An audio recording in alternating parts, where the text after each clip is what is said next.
Hello. Ugh. Hello. I'm back. I totally wasn't stuffing my face with food and watching other streamers play Monster Hunter. uh, anyway. Yeah, I was munching a little bit of food before getting started, and I bit my face like 3 fucking times. So, that's nice.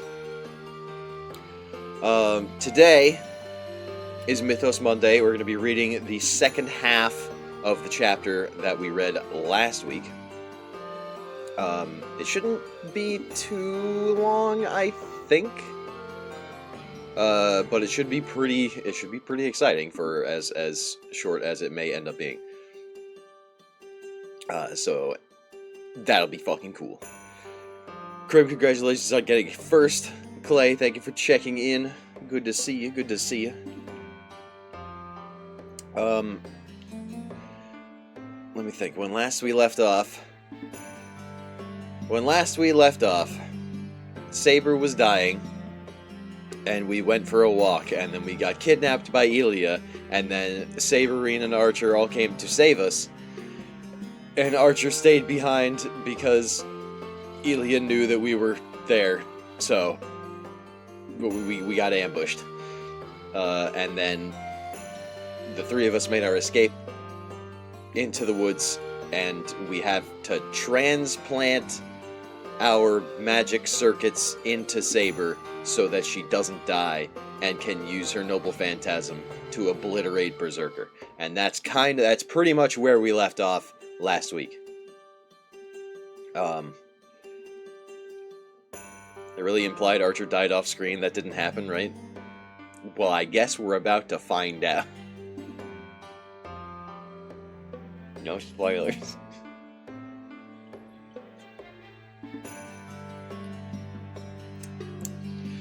What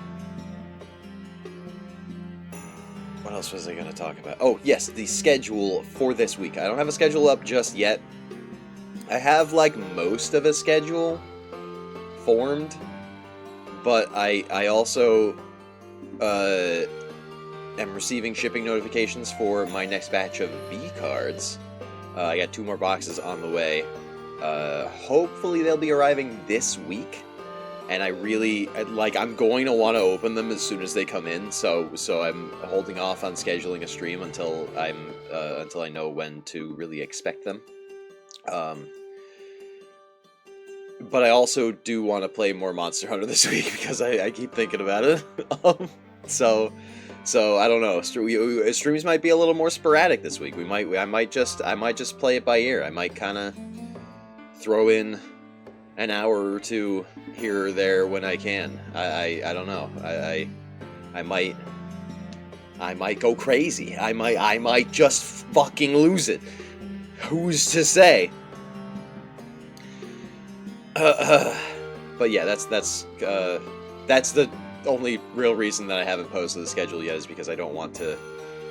I want to wait and see what day my V cards are supposed to be coming in. Because they're usually pretty reliable. When it comes to I use the shop app to track my purchases. Just because I don't know, it seems to work out pretty well. It had a version update like forever ago, but it was not as good. There had to be a better name for that. No, that's the perfect name, because it's VTuber trading cards. They're called V cards. It had to be. You just don't get it. You just don't understand VTuber culture. Of course it would be V cards. I'm going to collect my Oshi's V card, and you cannot stop me.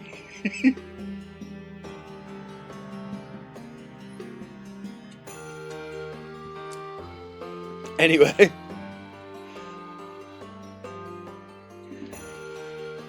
But yeah, looking forward to those coming in. Looking forward to playing more Monster Hunter, because I think I get it a little too much, and that's the issue. He's becoming one of us. soon he too will become a VTuber.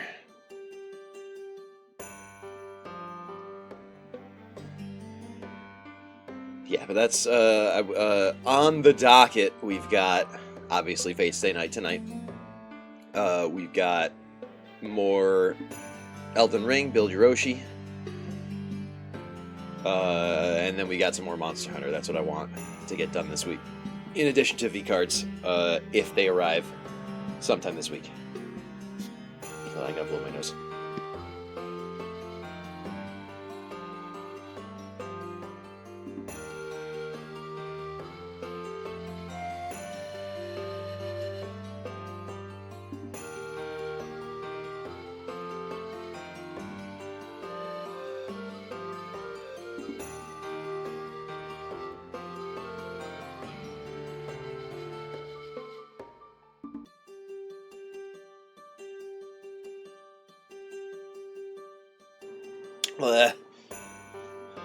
It's March.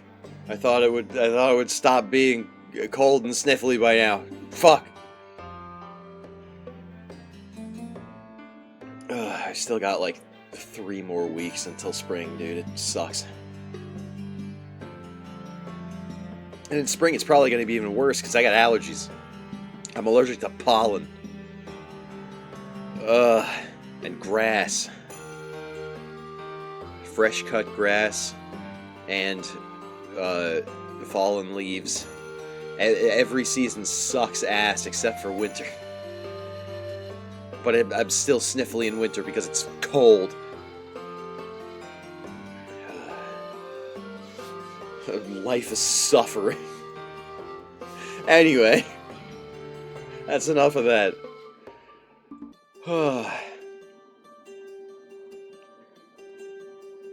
I really do just want to play more Monster Hunter. There's so many things that I want to do, man, and I feel like I don't have fucking time for any of it. I posted on Twitter that I'm suffering.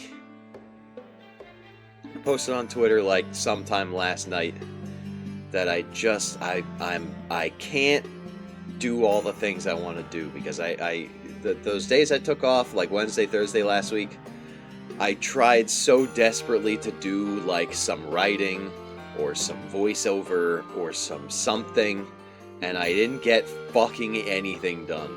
And I'm sick of not getting anything done.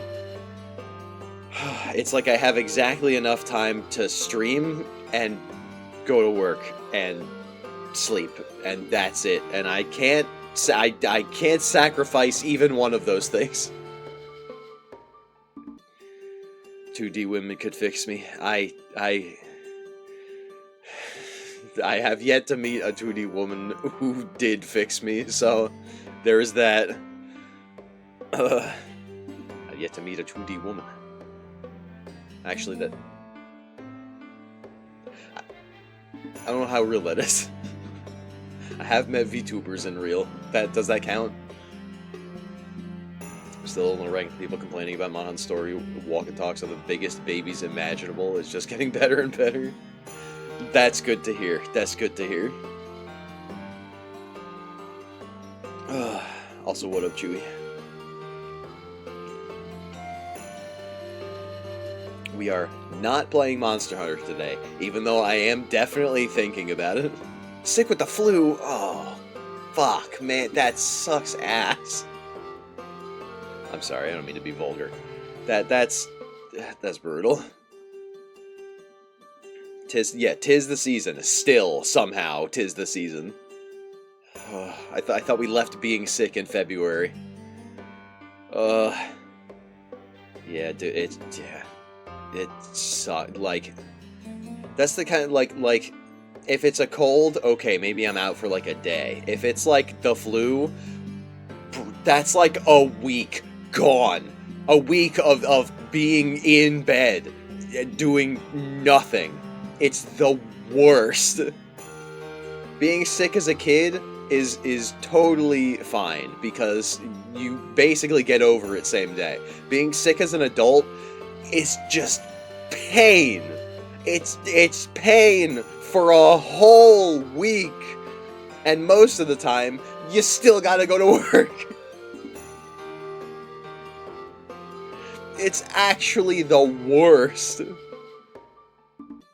I don't get sick very often, which is kind of wild that I already got sick twice this year. Really, really off to a bad start.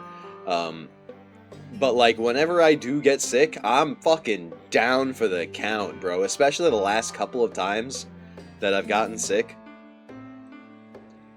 Man, like, oh, it's over. And the one time I got COVID, I caught COVID, and I had, like, a stomach bug at the same time. Dude, I was in, like, it felt like I was one of the sick old people in Willy Wonka and the Chocolate Factory, only like I was actually dying. I was trapped in my bed, and I was like rolling and sweating and moaning. I was like, oh, this is, somebody please kill me and make this stop. Oh, God. It was the worst. If I get sick now and not in 2 weeks when I go to Disney World, fuck yeah. That's awesome. I haven't been to Disney World in... oh my god. I think I went to Disney World in like 2009. My one and only time.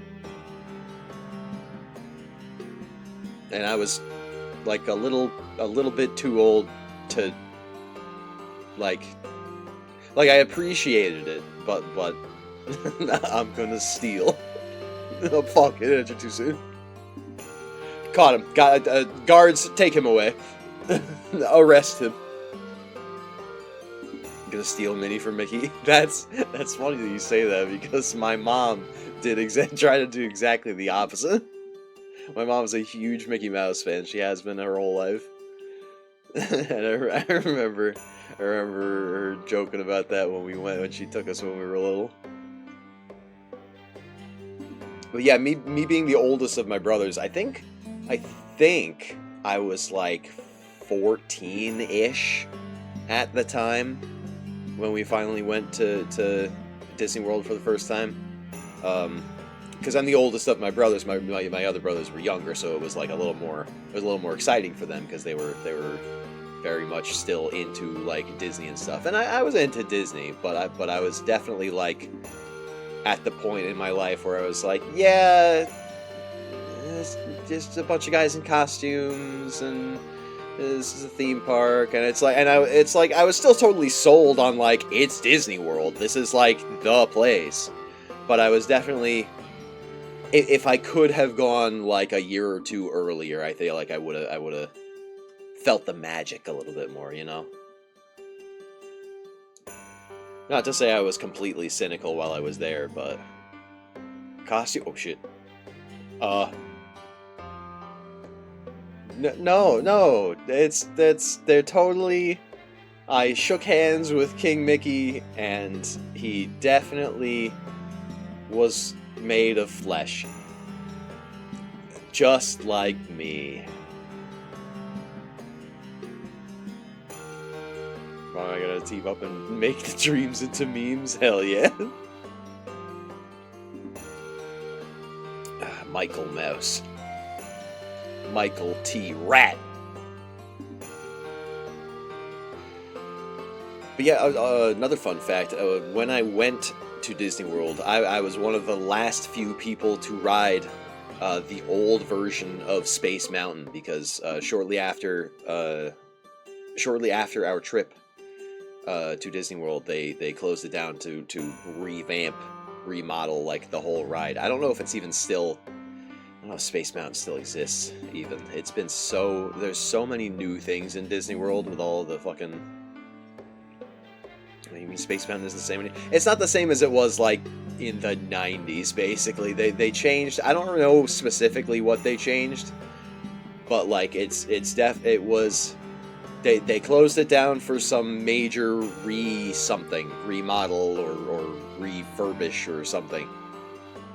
or like 4 times when I was in 6th grade. Yeah, okay, then it's probably different than it was, but I don't know how different. You probably won't be able to tell very much. I don't. I don't. Me. I like roller coasters. My mom, not so much. My brothers, not so much. So me and my dad, who like kind of can do roller coasters, but generally just prefers to not do rides. My dad's a very for the kids kind of guy. So it was me and my dad went on Space Mountain, and like the whole ride, because it's Space Mountain, right? So it's themed. The whole ride is in the dark. So it was the weirdest. I remember it so vividly because it was the quietest roller coaster I'd ever been on. Normally people are like screaming and freaking out, and you can hear the rails, and it's all but like, dude, Space Mountain, nobody could see anything, so nobody could even like react to the twists and turns because it was going so fast. People were like, "Oh, and we're okay, and it's over." Oh my god, it was so weird, but like, oh man, it was a good time. Oh, remember being one of the last to experience the Stitch ride? Yeah, I actually, I remember it was gone by the time I got there, but I remember what the Stitch ride used to be, because I remember seeing like advertisements for it, and I remember seeing, oh man, my grandparents owned a CD-ROM, really dating myself here, of it was, I forget exactly what it was called. It was like the Walt Disney World like Explorer or something, where it was like a map of Disney World at the time, which at the time I think was like the 90s because it was on a CD-ROM. But like, and then it had like little snippets and video clips of all the rides, and like history of the park and all that stuff, and you could kind of explore.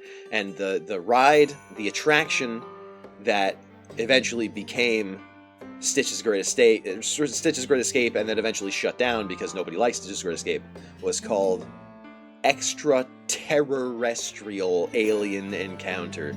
And that shit, you can look up videos of it on YouTube because people filmed it for posterity, and I'm so glad that they did, because that shit was cool as hell. I never got to experience it firsthand because by the time we went, it was Stitch's Great Escape, but man, it was a Disney horror attraction, sci-fi horror. It was fucking crazy. It was awesome. Oh man, it's so cool. I'm so glad, even if they weren't supposed to record it, I'm so glad that people recorded it, because, man, it's shit like that. It's just like to be able to experience what it was, and knowing that even the thing that it was replaced by doesn't exist anymore. That's so crazy.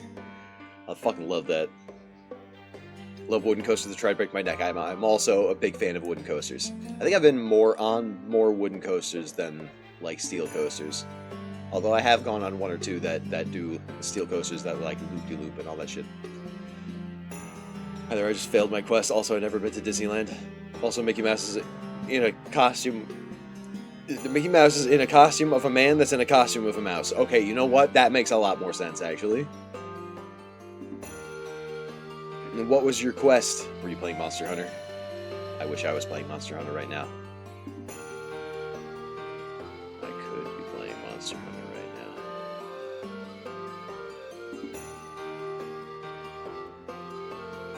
now. Nah, I'm not doing that. I'm not gonna do that.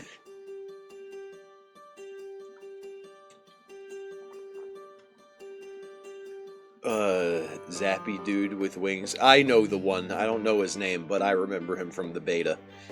Yup. The railgun. Yeah, I remember him. Very annoying. He was almost dead. Damn. I failed my first quest against bladed tentacles. I think I've seen that. as well. That monster. I'm not. I haven't made any more progress in the game so far. I try. I tried to play on Sunday. I could not. Did not have the time. Um, I might play after stream, or if this half of this chapter is really short, maybe we switch to Monster Hunter. I'm just saying, maybe we play more Monster Hunter today. I'm kind of like, when I played World, I enjoyed it, but I didn't get hooked on it. I kind of ended up dropping it after not that long. When I played Rise, I played Rise for like a day. But I have played Wilds for approximately 3 hours, and I think it fucking got me. I don't know. Something about this one in particular, it's got me, bro. It got me. I want to keep playing.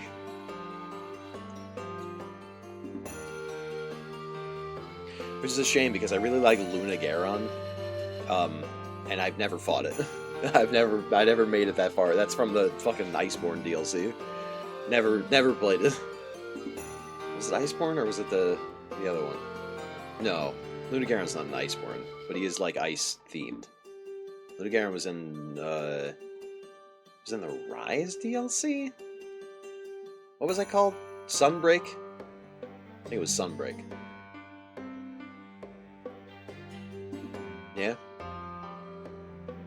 Right. Yeah, Sunbreak, because the main, like, the flagship was like a basically a vampire kind of it was like a vampire monster, a werewolf monster, and then like a Frankenstein monster.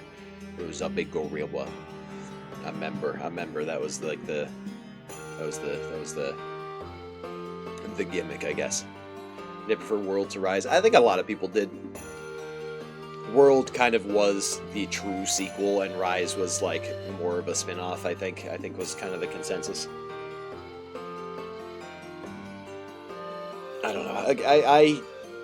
I didn't play enough of either of them to really form an opinion. I haven't played enough of Wilds to really form an opinion yet, but I am enjoying it. For some reason I can't put my finger on, I'm enjoying it more than I did World or Rise so far.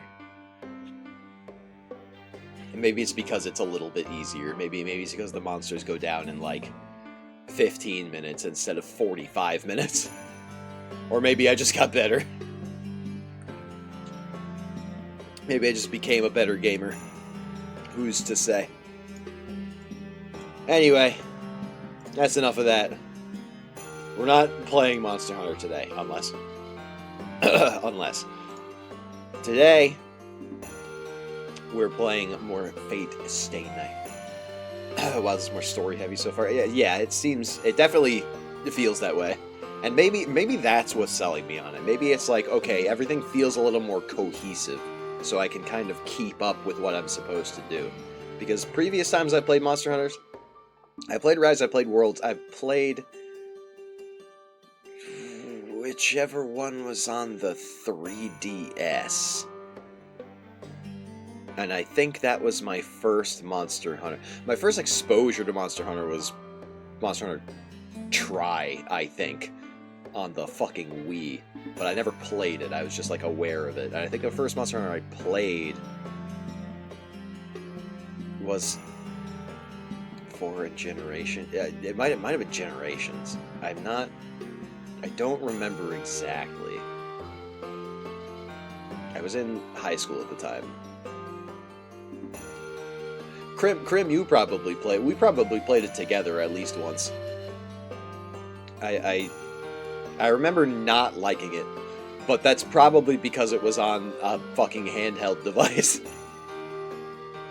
And I feel like it really loses its luster when that happens.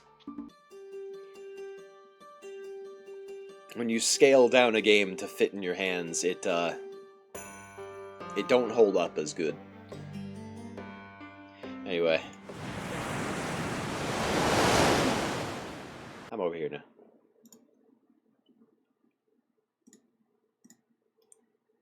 Too small to see, precisely.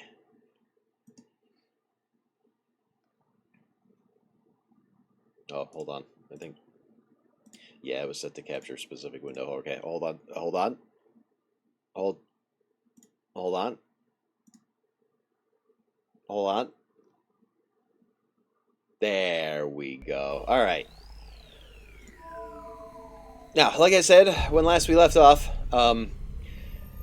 Archer was fighting Berserker on his own, and Saber's about to die, and we're going to... Green is going to perform magical surgery to rip my insides apart and put them into Saber. Wait. We're not putting my... Hold on. We're... Something about that sounded dirty. Not in this version of the game. We're putting my magic circuits into Saber, and nothing else. Okay. Okay. Him. Not that it's a bad thing. Actually, the process is said to be excruciatingly painful.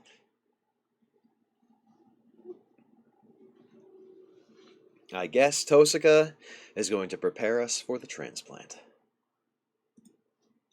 I don't know the procedure, so I just have to leave it all to Tosaka. We'll start with Saber. Shiro, keep your magic circuits on and just try to keep your mind clear.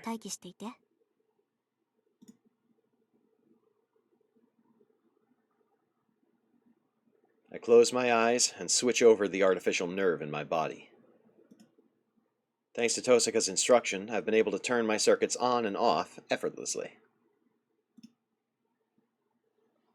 Oh!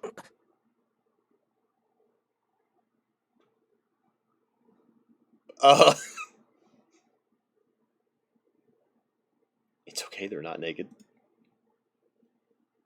A red flower entangles the white flower.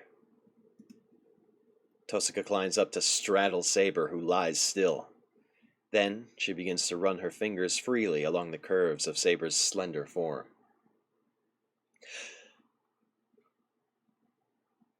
Yeah, okay, so they kind of mentioned this earlier, that magical energy can be passed through bodily fluids, not just blood. Obviously, this is the remastered version is based on the Rialto Nua version, which did not have H scenes. But the remastered version of Tsukihime got really close to being very concerning.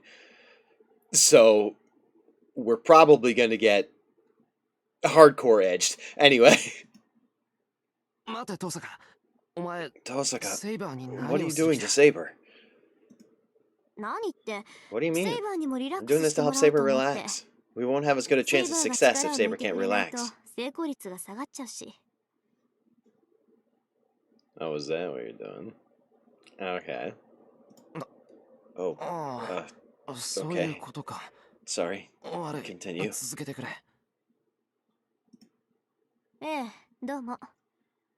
Okay.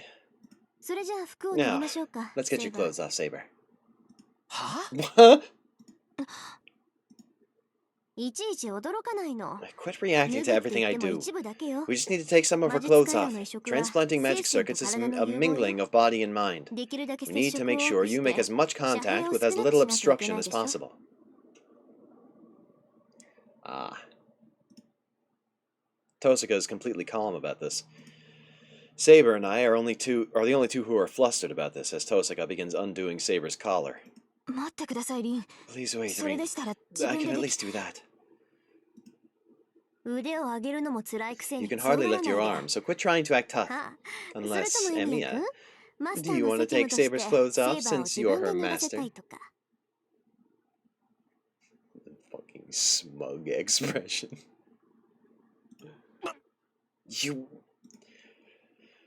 I want to call her a fool, but I snap my mouth shut. All jokes aside, I'm not suited to a task like that. If I had to do it, I wouldn't be able to maintain my composure. Sorry, I'm leaving everything to you. Good. So, you'll need to strip too. Just the shirt, though. I'll kill you if you even think about taking off your pants.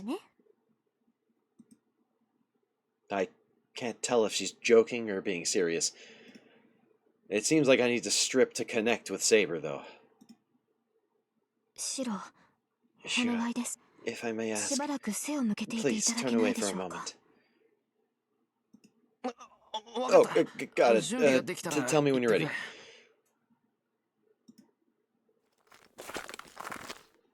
Crunch. I turn away and fold the shirt I was wearing. I try to distract myself and hide how nervous I am by folding the shirt up neatly, sleeves and all. Are you okay, Saber? Yes, I feel much better. However,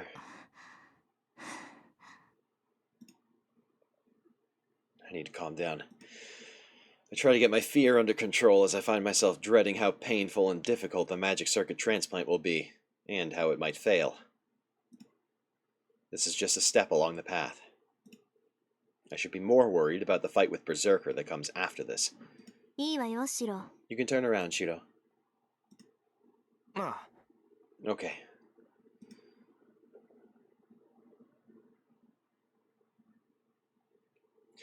Yeah, I'm pretty sure way more of her shirt is supposed to be off for in the original version.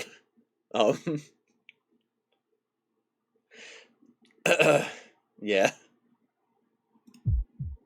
I forget to breathe. I've seen her bare skin before, but I've never seen Saber like I'm seeing her now as she lies in bed.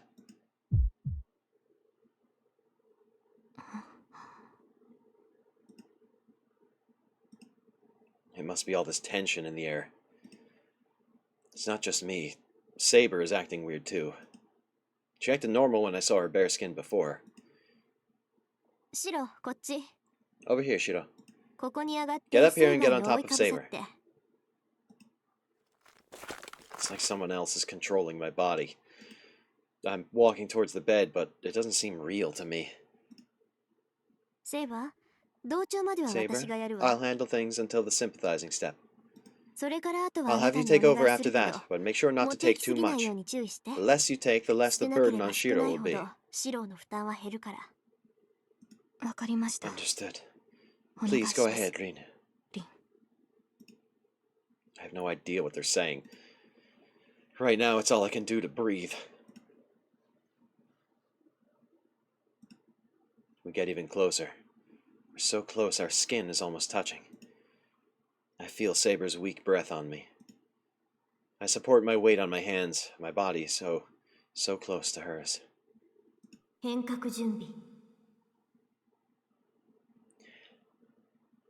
I'm skipping the German. That's a lot of German.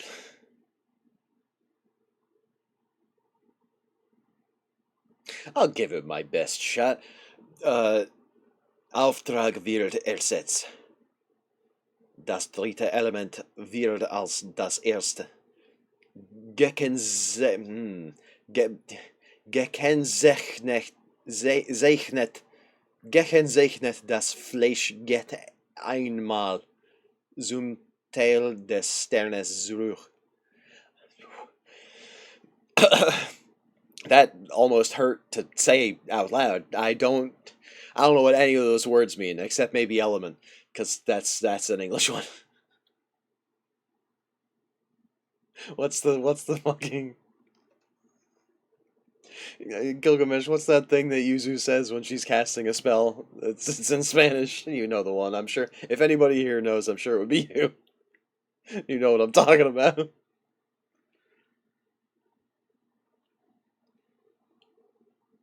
Gekennzeichnet. Okay, yeah, okay, yeah. That was close. My brain cannot remember. It's like Melastas is a monster of brujas, and someone known as I don't know what it is. It's in Spanish, but I don't know what she's actually saying. But it's really funny. Anyway, that's what I feel like right now. I feel like I'm casting a spell. Doing good though. Thank you. I appreciate that. I'm not exactly a linguist, but I kind of like, you know, I can tell the difference between languages for the most part. Like I can tell when I'm looking at or hearing German, or I can tell what I'm looking. I can tell written Japanese from Chinese from Korean. I can tell most Romance languages. I can tell apart. Like I can tell Spanish from French from Italian. Portuguese I have a little trouble with because Portuguese is almost a blending of Spanish and French. So sometimes I'm not always sure. And like Romanian, I don't think I know any Romanian at all. But yeah, I can kind of. I'm not. I am not multilingual. I'm not even bilingual. I speak exactly English, but you know, I give it an honest try. The chant begins. I try to focus my consciousness on what's happening, to clear my mind so I can sympathize with Saber. American English, yes. I speak German and I reassure it's kind of gibberish. All right, I don't feel as bad now. I know Schmitterling. I know what that means. I know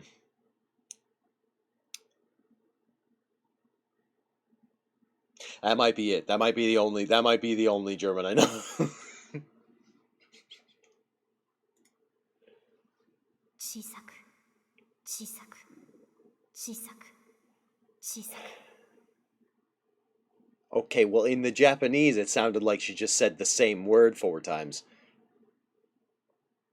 Sie fliegen hoch, schnell, weit, zu morgen.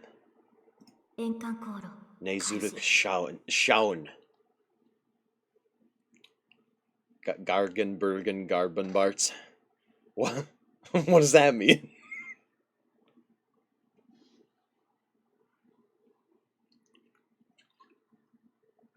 Is burger German? Burger. Anybody know? If I say Burgermeister Meisterburger, does anybody know what that's from? Am I aging myself again?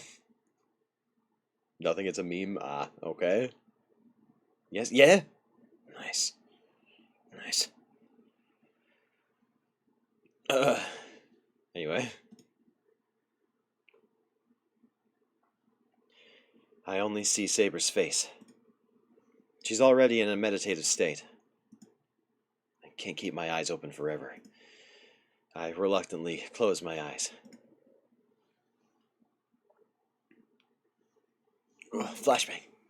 大きく大きく Es gibt niedrig, Oh. ist langsam, ist nah und in Divergenheit.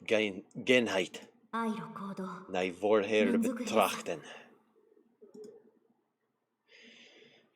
Please stop with the German. I can't take it anymore. My senses begin to fade.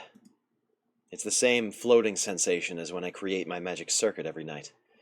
The feeling of my ego, my mind, leaving my body.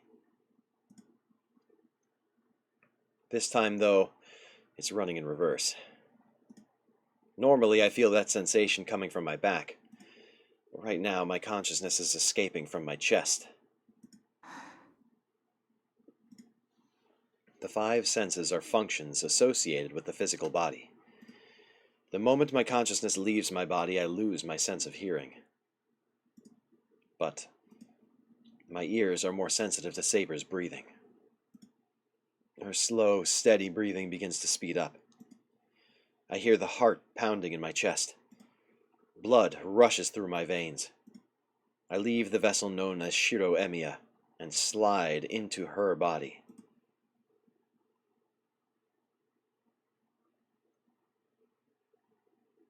You mean like metaphysically or like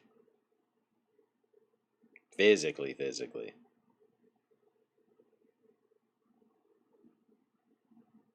Anyway.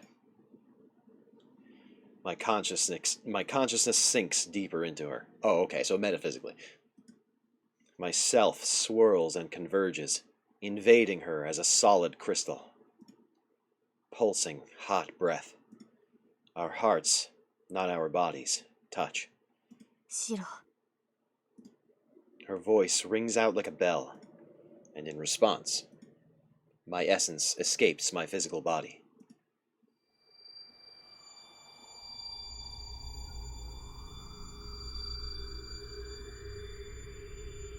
My senses are transformed. I have no hands, no legs, no self, but I continue on in this bare state. Time seems to flow backward. Instead of flying, I feel as if I'm being left behind. It's like an out-of-body experience into another one's body. It seems that way. It's all... What did I do? It's all a little esoteric and magical.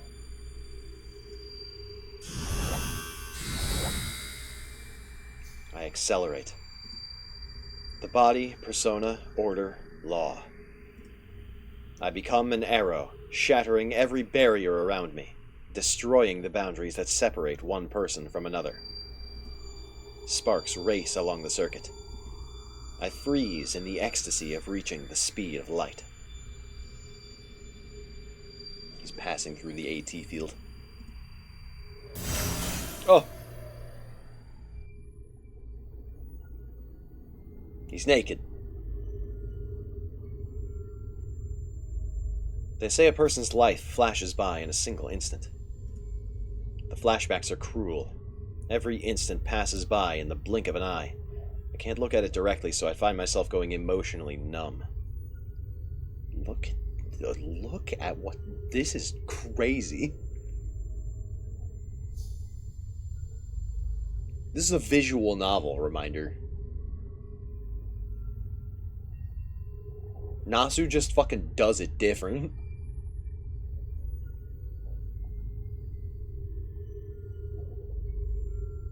God damn. So this is a mental journey. I'm reminded just how comforting our physical bodies, our anchors, can be. I visualize the foundation of Magecraft. The human operation is quantified. Hundreds of institutions, millions of joints form a circle. The endless complex patterns are in fact just a highway formed by simple repetition. All heading into the vastness of the future. It's like a vehicle of some kind heading toward a darkened city of light. Here in the present, my thoughts pass by at the speed of light.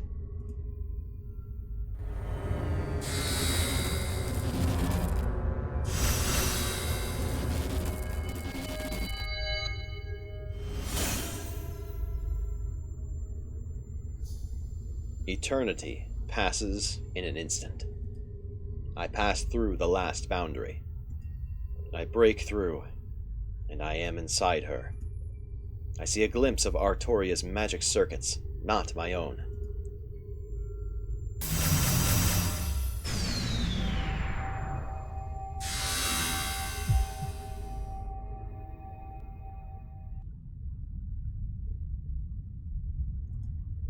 The changes are extreme. The speed and light of the world vanish all at once. Here it is dark, here it is heavy. The pressure of it pushes against my bodiless form. The air is so thick, I may as well be underwater. My body sinks, feeling only the agony of being clamped in a vice.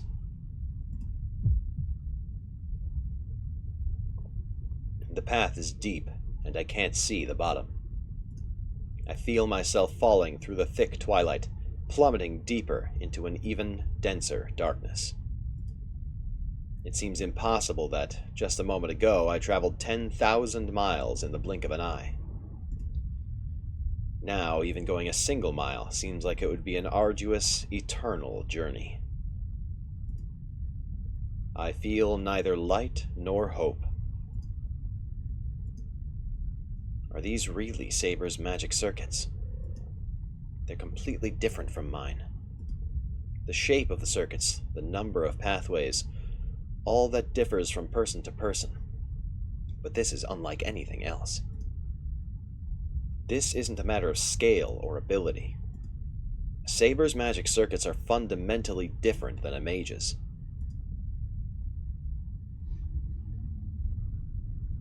The path rumbles. Every time it does, my tiny self nearly shatters. I don't know what Saber's magic circuits are like, but I can tell the sympathizing magecraft is functioning properly. This is not a failure. The dark, heavy pressure of this place doesn't seem like Saber, but it's also not an impure place. It's brimming with life. The flowing air is blood and a swirl of magical energy. I realize I've forgotten to breathe. I haven't needed to. Sinking is painful, but it's not life-threatening. I look up into the darkness I've sunken into, but I seem to be past the point of no return. I can't see anything in this darkness. I'm submerging gradually, but the distance ahead is infinite.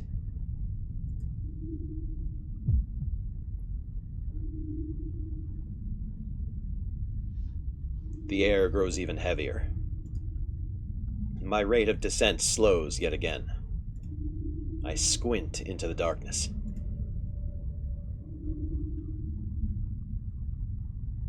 The seemingly endless road does have an end. I feel the heat of Saber's body. I feel her every breath, so close. The final destination. I reach the source of Saber's magic circuits, the center of her mental world.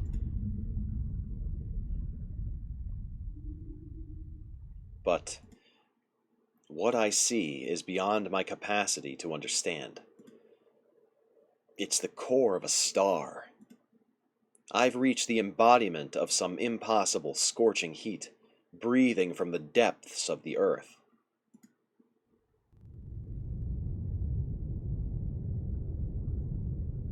The fiery red surface swirls, and then there's a splash like stagnant mud. At the bottom, there lurks a giant shadow. Its fiery eyes fix on the tiny intruder.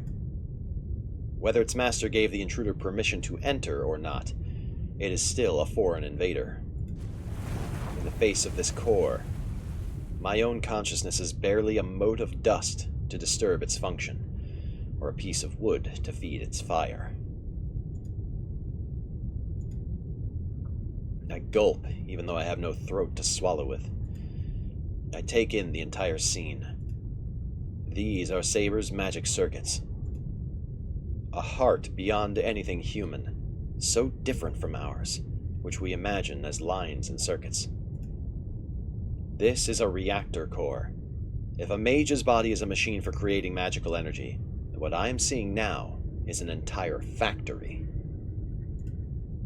But the core is inactive. The key that should activate the core, the spark of power to bring the whole thing to life, has been cut off. Despite the overwhelming ability this core has to produce massive amounts of magical energy, it lacks the initial charge to activate itself. It floats overhead, a stagnant sea of fuel. No matter how much undiluted magical energy fills this endless space, it's useless. It needs to ignite. Even a tiny spark could do the trick. So long as the pathway for magical energy is connected, the core will roar back to life. And to do that, something beyond human knowledge awakens.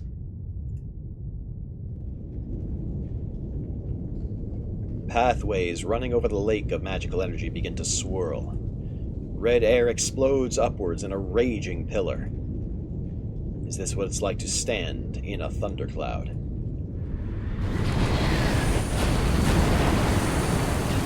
Stagron.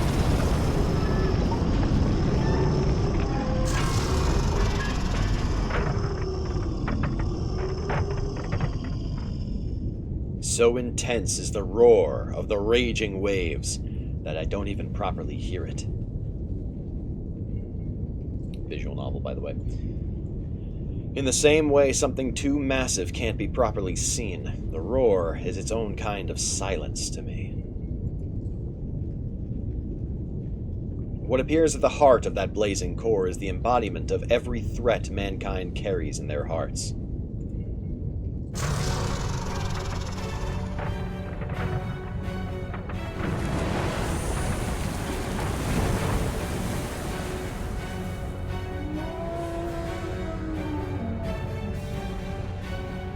Holy shit. It has been said that the king is a red dragon that symbolizes Britain.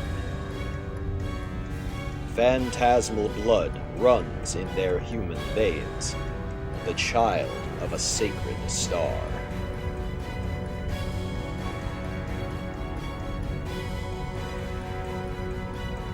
A dragon. A ruler, the symbol of so many phantasmal species, objects of both awe and fear. The pinnacle of all beasts, appearing at times as a demon, at times a god. This is what lies in Saber's subconscious. Its otherworldly form suits the servant said to be the best.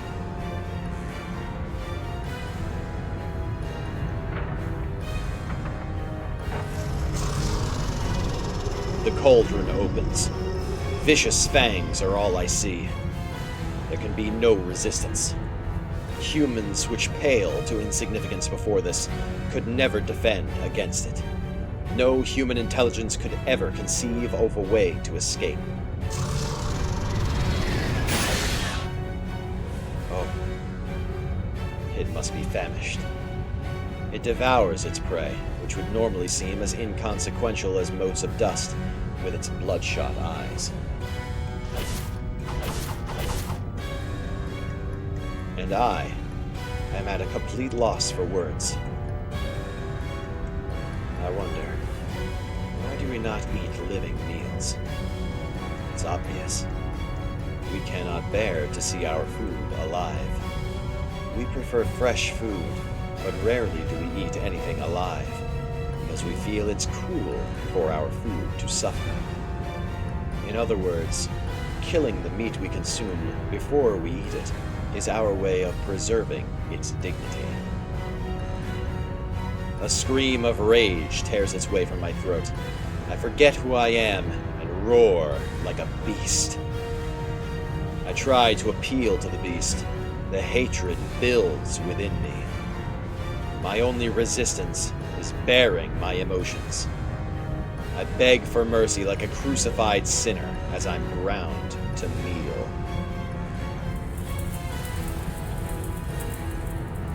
My consciousness grows hazy, muddled. Every purpose and meaning in my life falls away. Any hope of retaining my sanity is as long gone as creation itself.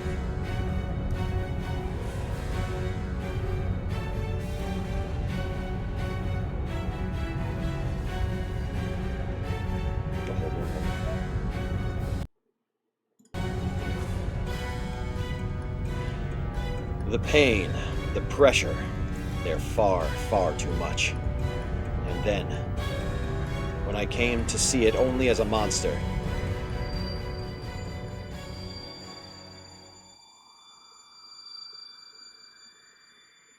even once I'd learned of this hell, I believed I could endure it.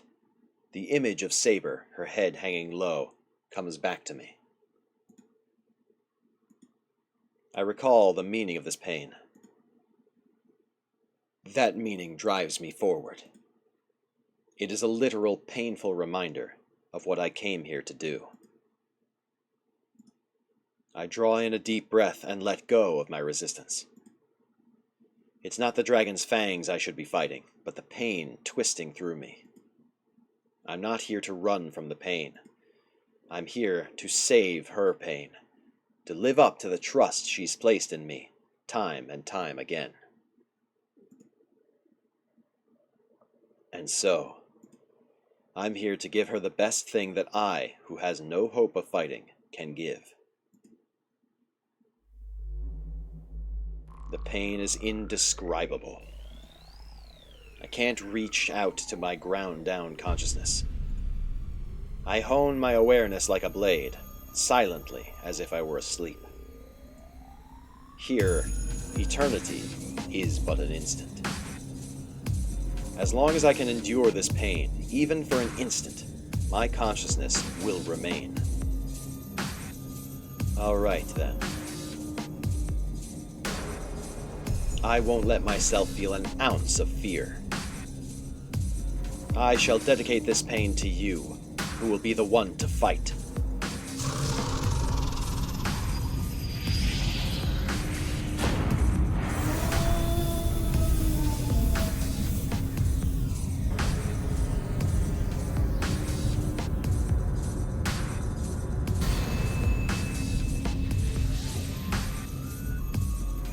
The pain instantly fades. The red dragon is gone, and my consciousness gradually floats back to the surface. Am I weightless because I lost something? As if I'm floating back up to the water's surface, I feel myself begin rising up above the reactor. But wait, there's something I want to check before... It's so warm. A dull, throbbing hum issues from the reactor as it burns with golden light. The elaborate magic circuits shine with a rainbow hue and begin their circulation. The fire is lit. I may be an untrained amateur of a mage, but today I've filled my role as her lord. I surrender my body to the wind and float upward.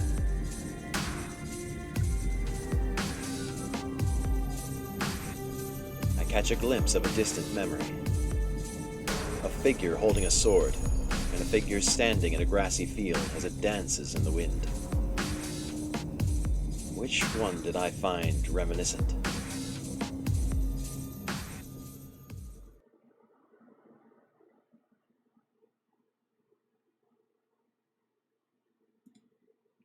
I feel sunlight on my eyelids and slowly open them. Dazed and confused, I check over my own body. My arms and legs are fine. I don't see any wounds. Maybe the pain faded the moment I was able to endure it. My physical wounds and even the mental scars seem to have been healed. Oh, Shiro. I hear a weak voice from under me. Huh? The feeling of her soft skin immediately makes me realize who's speaking and the position we're in. Ouch. Saber is lying on the bed with her blouse in disarray, while Tosaka is sleeping, cradling her knees to her chest. Tosaka may be fine, but Saber's been under me like this the whole time. Morning, Saber. Hi. Yes. Good morning, Shiro.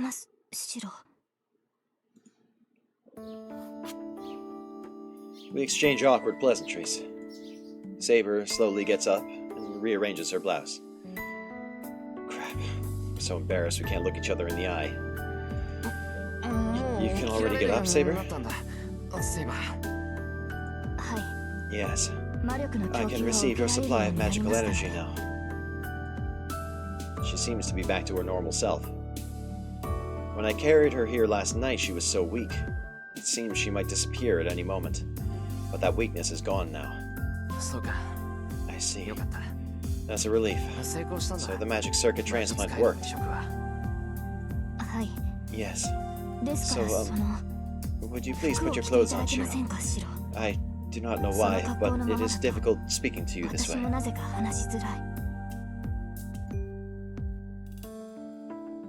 I look down at myself. Oh, right. Yeah, you're right. I hastily reach for my neatly folded shirt. It was nice of Tosaka to fold it up like that. Wait, no, I did that. Why did I fold it so tight?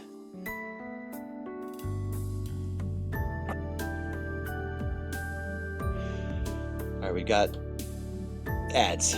We got ads. So we're gonna take a little break. Damn, that was incredibly metaphysical and esoteric, but also strangely intimate.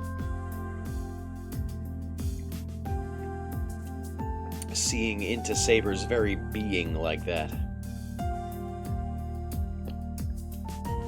Hazgashi.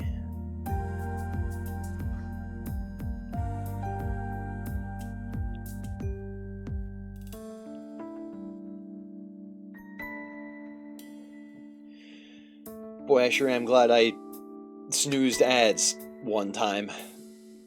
Because that was a pretty intense scene and I didn't want to interrupt it in the middle of it.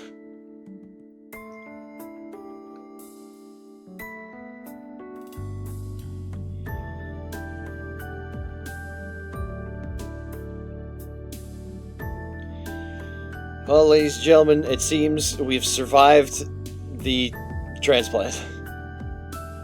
Now all that's left to find out is whether or not Archer survived Berserker transplanting his sword into his ass. Or vice versa, if Berserker survived Archer transplanting his several swords into the Berserker's several different orifices.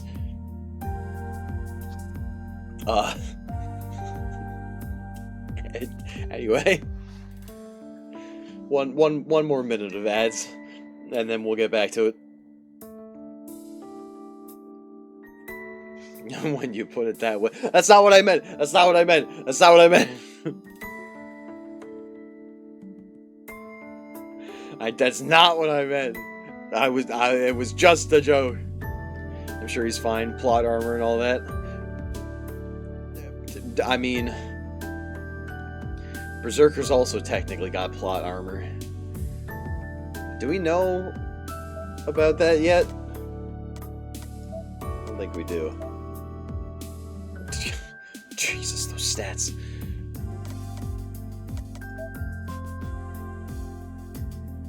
Yeah, kind of.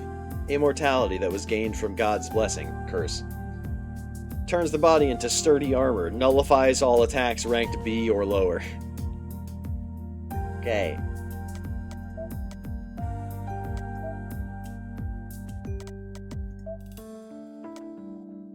It looks like everything that Archer has is ranked B or lower. Except maybe his Noble Phantasm, 311 kilograms.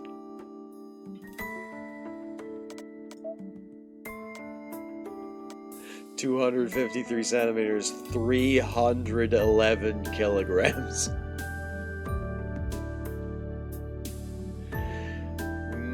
Monster. Anyway.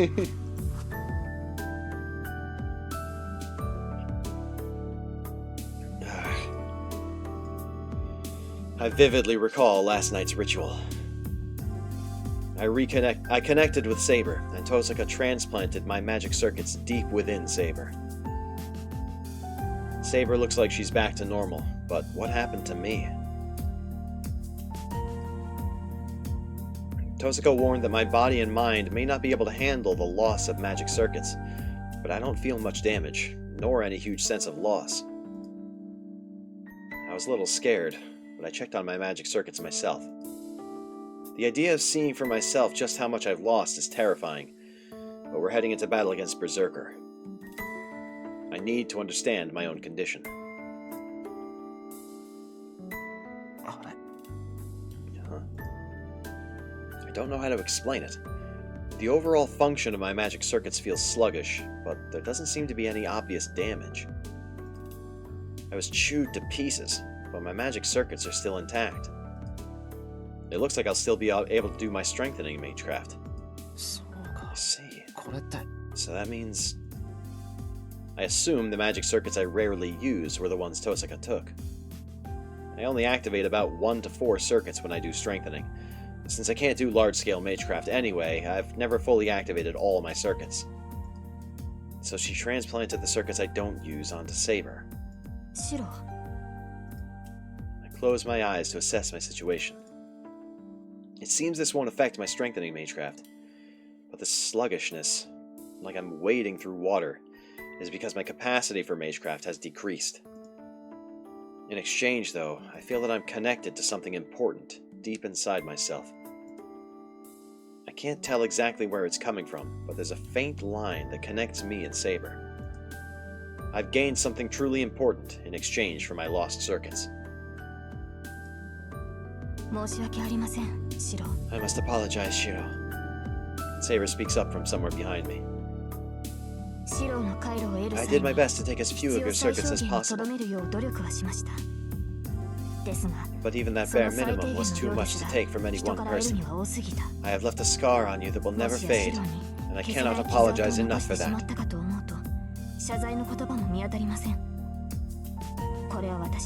It is my failure. If only I were stronger, more disciplined, I would not have...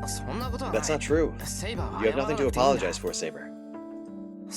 This all happened because I couldn't supply you with magical energy in the first place. That's solved now, though. Now I can give you the magical energy you need without a problem. Yep. Now I can finally, proudly say that I am Saber's master. But Shiro, don't worry about my magic circuits. I didn't use them all anyway. I even feel better without them, actually.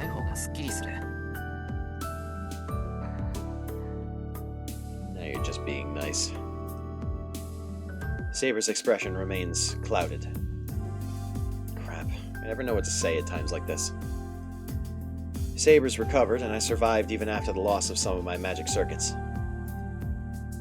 Saber's magic circuits, the dream of light and wind and Saber in her youth. And on top of that, we spent the night touching skin to skin.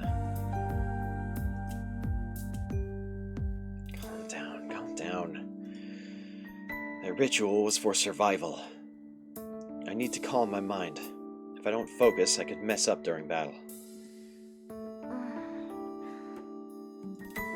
The sleepy rhythm of Tosaka's breathing halts, and she grunts. Looks like Tosaka's awake too. Good morning, Green. Yo, good morning, Tosaka. I see Tosaka's hair shift, then her head tilts up. She's not a morning person at all, and doesn't look her usual sharp self. At all. Thank you, Tosaka.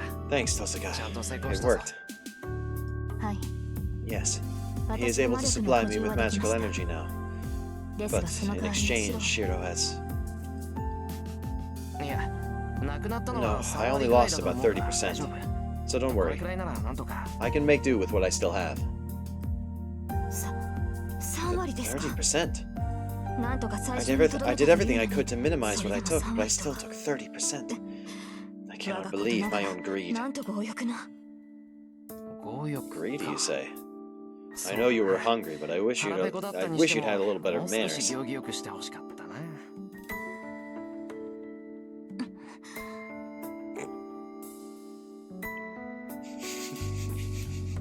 at that face. That's a good face. That's a great face.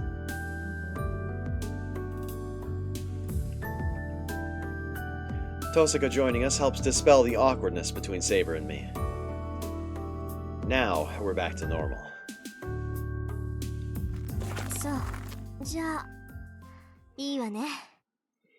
Is that so?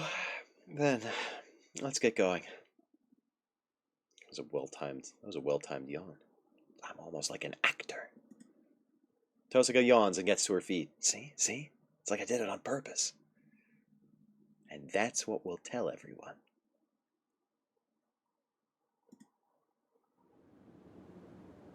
It's almost time for the battle.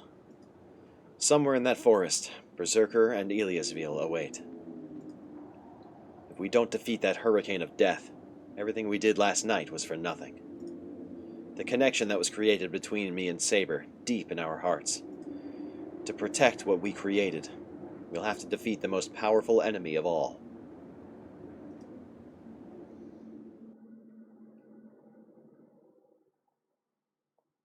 Interlude.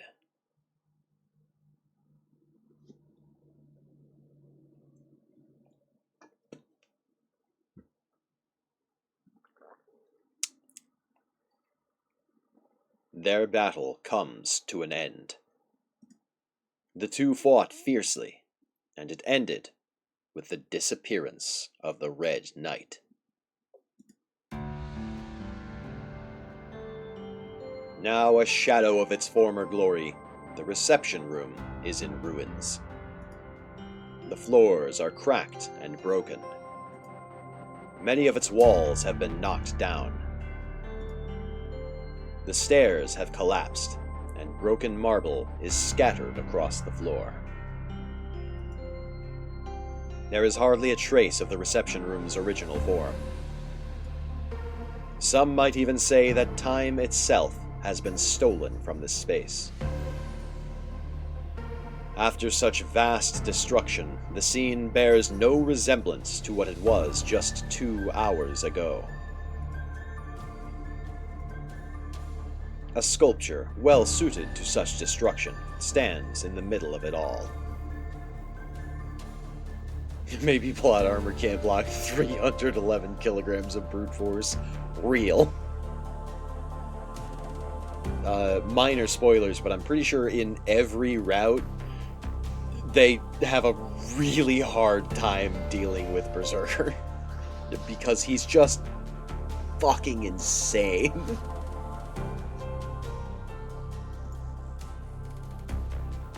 Standing over 2 meters tall, it bears the crude likeness of a man, as if roughly hacked out of stone. It hardly bears mentioning. This is Eliasville's servant, Berserker. The giant doesn't move. Its entire body is splattered with red, with several holes torn through it. Not a single inch of the giant's body isn't wounded. 1. Both legs appear on the verge of collapse. 2. A massive gash on the neck. 3. Arms practically hanging off the elbows. 4. Something has pierced it from shoulder to groin. 5. Blood gushes from its chest. 6. Its belly is torn open. Berserker is not moving. He will. It's clearly a corpse. The battle itself lasted less than an hour. The result, unexpected. Berserker's master is beside herself. She should be picking off what remained of her prey, but instead, she just stands there, staring up at the devastation. I don't believe this. Who was that guy? Her voice is a low mumble now. The battle came as a humiliation to her. Her servant is the most powerful. Among all heroic spirits, maybe 1 or 2 could compete with Heracles, the most renowned hero of all time. And yet, some unknown archer defeated him. The Red Knight fought on equal ground with Berserker, and in the very end, even killed Berserker, which nobody else had even thought possible. And for that, he can never be forgiven. To Ilia, it is as if she's just been stabbed in the heart by a passing insect. She prided herself on being the strongest master. For her to lose the sword she should have so casually trampled must be unthinkable. This is so frustrating! I can't believe you let him beat you 6 times!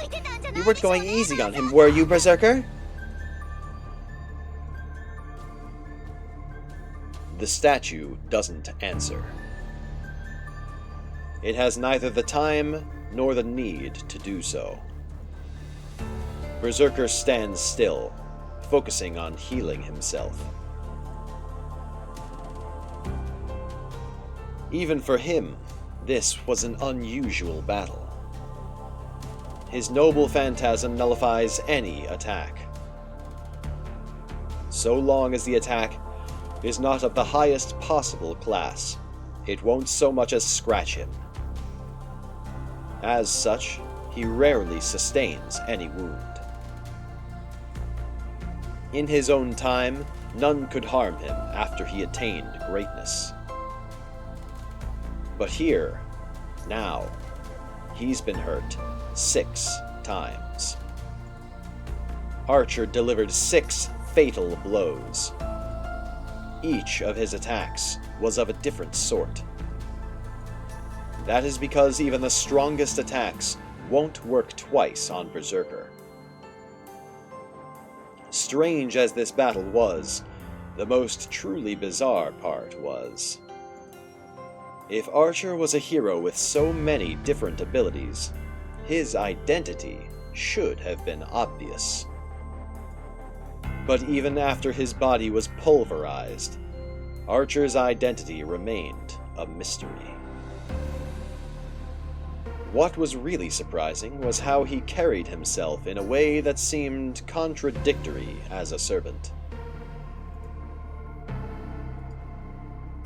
A faint light flickers in the pupils of Berserker's eyes.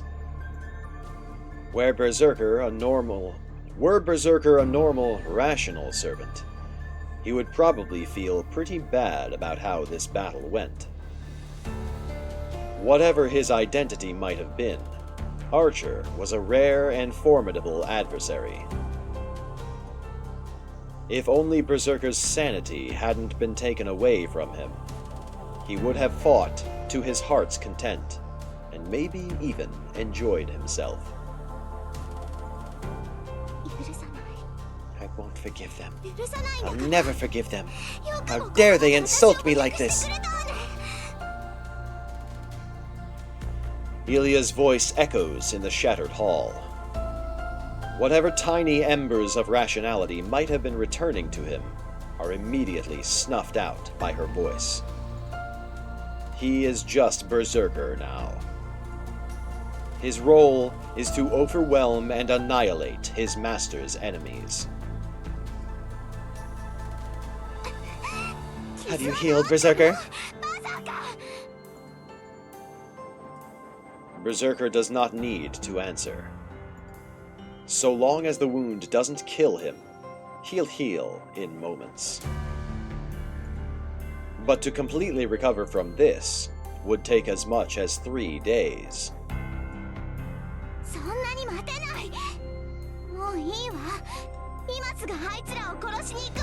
I can't wait that long. Fine, we're killing them now. The giant silently objects. It's almost instinctive. At least when it comes to a fight, Berserker has instincts similar to Saber's. He can certainly destroy his enemy easily enough. But if Saber has recovered enough that she can use her noble phantasm, that will be a different story. Berserker will not fall to a mere sacred sword, but there is always that small chance of something going wrong. His instincts tell him that he should be completely prepared before facing this servant. What? 5 lives should be plenty. There's no enemy to worry about, even without your god hand. Or what? Are you going to let them get away even after they made fools of us, Berserker?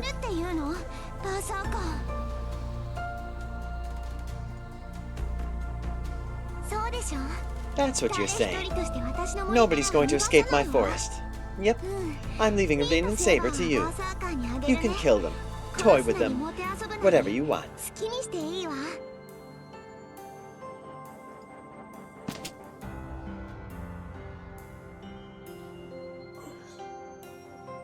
Ilya hops down from the stairs. She walks through the rubble to the exit without a moment's concern for Berserker, bloodied as he is. But suddenly, She stops, as if remembering something. Come, let's begin our hunt, Berserker. But you can't kill Saber's master so easily. I'm going to make sure Shiro dies in the worst way imaginable.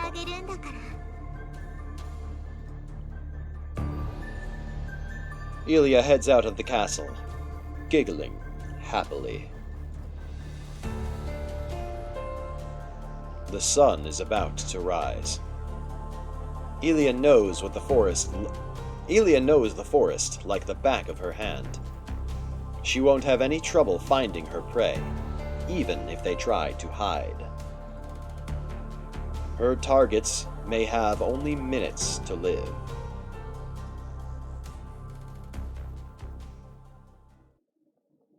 Interlude out.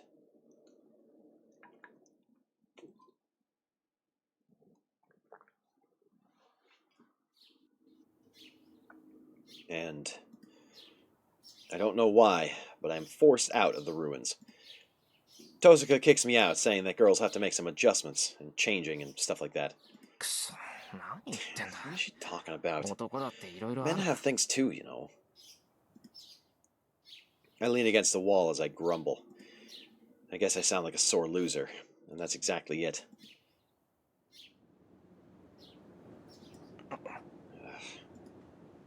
I remember, and then I try to shake off my desires.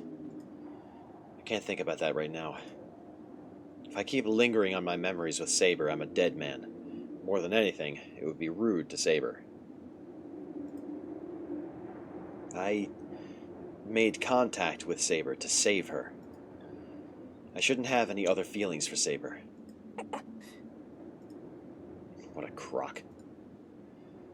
It's such a pathetic excuse, even I don't believe it. I can't forget what happened with Saber. But I need to. For now. Honestly, I don't have time to worry about that kind of stuff. Our concern right now is how to fight Berserker. Right. I should be doing whatever I can. He told me that, there at the end.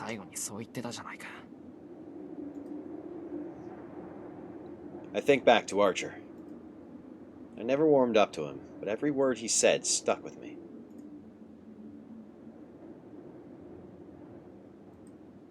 I stare at a tree branch.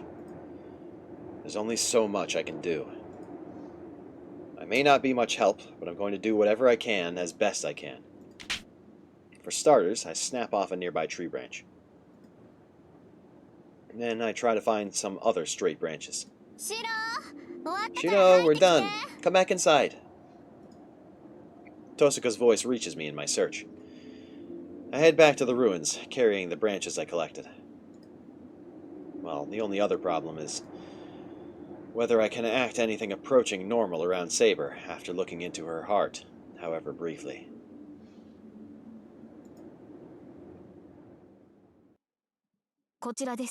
This way, Shiro. Rin has something to tell you. I guess I was worrying over nothing. Saber is her usual self. Unlike me, immature as I am, she's probably just approaching this pragmatically. Oh, yeah, I'll be right there. Damn. I'm not gonna let this get me down. I'm so damn dumb, being the only one blushing over this. So I'm gonna do my best to keep my composure. There you are. We're going to start our meeting. Well, it may be a meeting, but we don't have time for arguments. There's only so much we can do to defeat Berserker. So, can you at least hear me out? Saber and I nod. Our plan is simple. We are no match against Berserker using normal means. If we're going to win, we need to ambush him, which means we need to take his head off in a single attack, and not leave him any chance to counterattack. I agree. Simply trading blows with Berserker will not critically injure him. If we are to defeat him, we will require another strategy. Besides trading blows, are you saying we need to attack Berserker before he realizes he's being attacked? Oh, Sure, I think it's reckless to go toe-to-toe with him, but that just sounds reckless. He's not the sort to just let something like that happen. Yes, it's pretty optimistic to think we can get right up to Berserker without him noticing us. He has Ilia's seal. She'll immediately detect Saber and Shiro's presence. I mean, I can conceal my presence, so that's not a problem.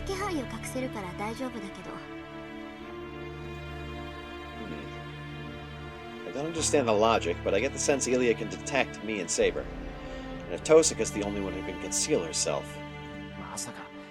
You're not saying that you'll be the one launching the ambush, are you? Shiro, I'm pretty sure that several days ago, we went over the basics about how your command spell can alert you to the presence of other masters and servants. Ilia's can do that too. That's kind of the whole... That's like the whole thing, dude. How, like, you've used that ability already. You know that that's how you found where Shinji was.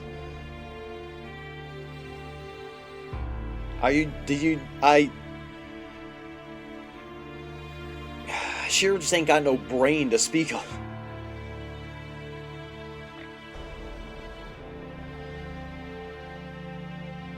Maybe he was storing it in those 30% of his magic circuits that he doesn't use. Of course. You're the main target here, and I'm the one who can move freely. Leave striking Berserker from behind to me. You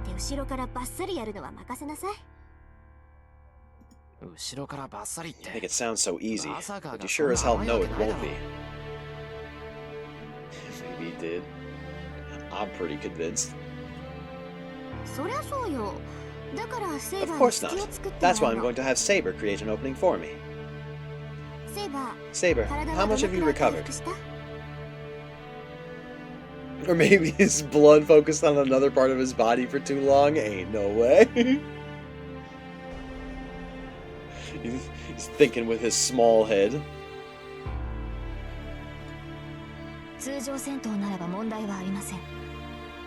Fighting normally should not be a problem. However, I should avoid using my noble phantasm. With the amount of magical energy I have right now, I will no longer be able to maintain my body the moment I use it. And even if I do, it will not be at full power, so I do not believe it would be sufficient to defeat Berserker. Yes, that's fine. I'll have Saber be the one to fight Berserker. With Shiro, of course. I'll hide nearby, watching. I'm just a bonus to Ilia's field, so she'll think I abandoned you two and just ran off if she doesn't see me around.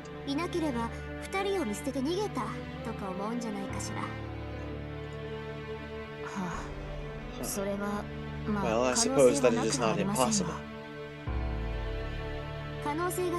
If our chances are slim, we'll just have to make them better. Shiro seems to be friendly with Ilia's field, so he might be able to trick her by talking to her. Tosaka looks at me meaningfully. I may have some objections, but I'll hear you out. If I tell Ilia that Tosaka fled, she'll believe me. She doesn't doubt what people tell her.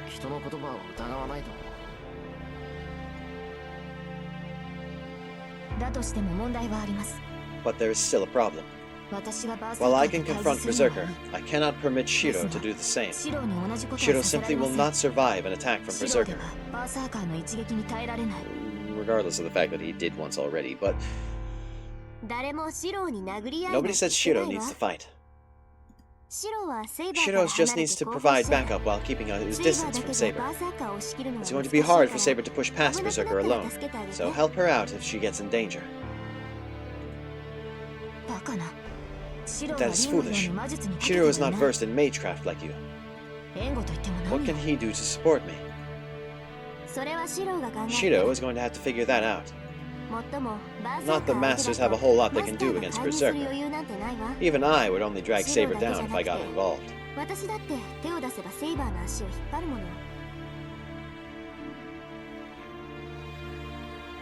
Oh, I can't stop yawning.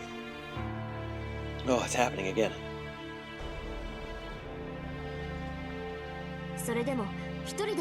But we just don't have the option to let even one person be idle right now.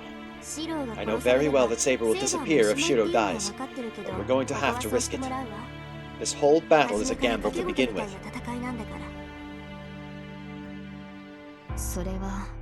That is true, but... Saber makes a face and falls silent. Since Tosaka's gone quiet too, she must understand how reckless her proposal is. I can't blame them for being worried. The night I met Saber, the night Berserker attacked, the only thing I managed to use to defend her was my own body. There's a strong possibility that we're headed toward a repeat of what happened that night. So while it may be best for me to distance myself from the battlefield, I'm not going to do so unless they force me to. I know.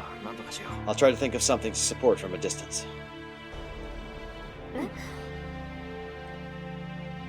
Was it really that much of a surprise? I just have to support Saber from a distance, right? I'll come up with something. I grabbed the tree branches I gathered earlier as I say that. They're just the right length, and exactly the right kind of flexibility.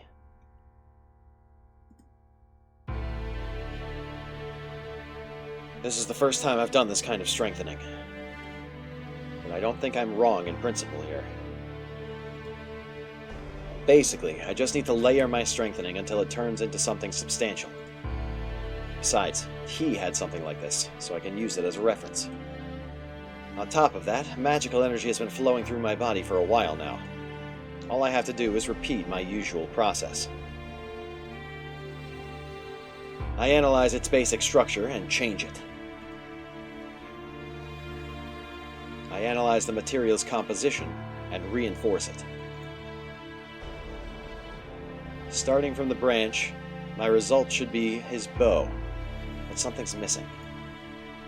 I need to think of this from the standpoint of creation. If I want to make something as close as possible to the real thing, I need to envision everything I can about it, down to the smallest detail. I opened my eyes. The warped branch was the right shape, but something wasn't... Crap, it's not even close. It's ugly, distorted, and yet I can tell it will work fine as a bow. Now I just have to create an arrow following the same concept. Shiro, you just... Yeah, I think I got the hang of it after the incident with Shinji. You said it yourself, don't strain myself. I see. Well, it's good you have some means to attack, so I won't say anything else. Back to our original topic. So, you two will fight Berserker. I'll climb a tree before everything starts and watch from above. And once Saber's created an opening, I'll skewer Berserker from above, which should be his blind spot, with all my gems.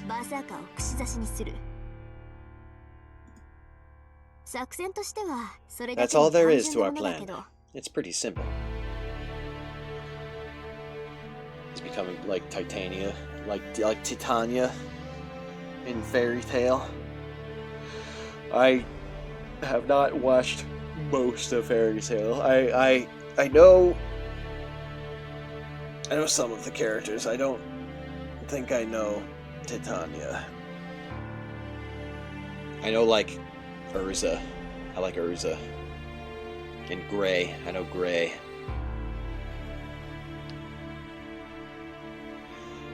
I don't know. I couldn't really get into Fairy Tail. There was a lot of red-haired girl.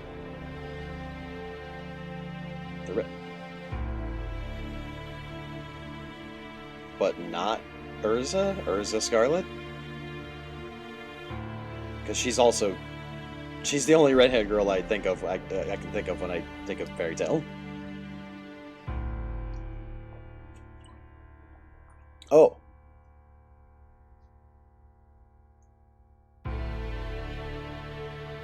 Then yeah, yeah, kinda. It's kind of like that, yeah. Her, although I think technically her stuff is like she just has all that armor basically in a pocket dimension, and Shiro is like taking raw materials and it's more like Full Metal Alchemist actually. Huh. He is kind of transmuting stuff into other stuff. For now. We learn more about how Shiro's magic works in other routes, but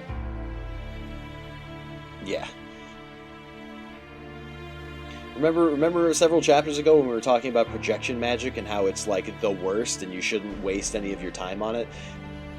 That's what it's projection magic. That's basically what he's doing.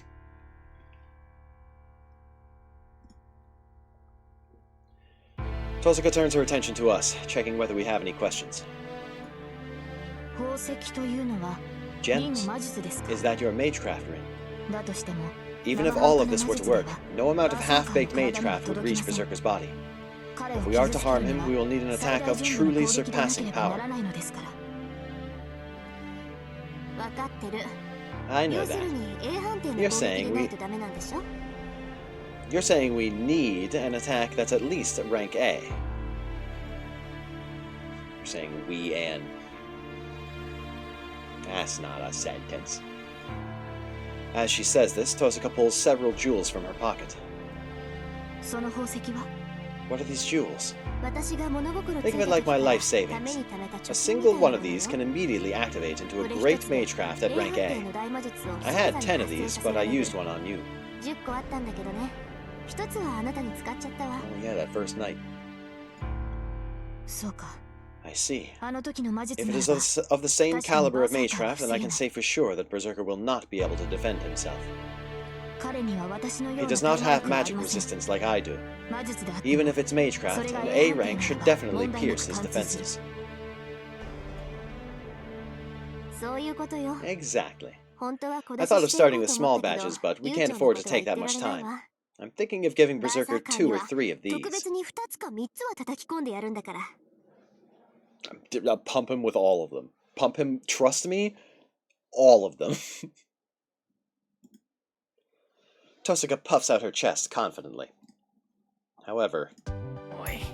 Hey, aren't you being a little stingy?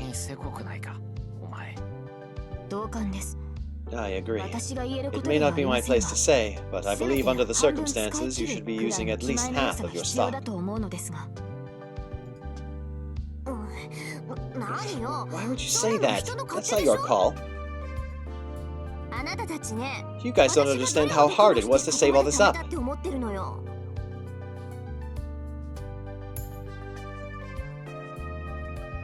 Saber and I protest silently. Tosuka's life depends on this operation too. We can't let ourselves fail just because she's being stingy.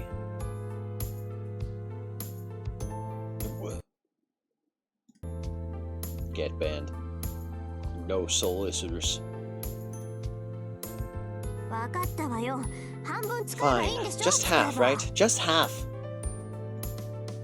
Oh, come on. I've just kind of been wanting to say that. I know what's at stake here. Anyway, that's our plan. All we have to do now is find a place for me to hide and a spot for Shiro to support Saber. We should get set up before Eliasfield gets here. Yeah, we can't stay in these ruins anymore. And like Tosuka said, we need to find a place where we can all lie in wait for Berserker. But before that... Goodbye. That was me. I did the banning. I need to set up Seribot. I keep forgetting about it. Because Seribot will just take care of dumb shit like that, but I always do it manually. Or whenever my mods are here. Good dog. I'm a wolf. I'm a wolf, not a dog. How dare you?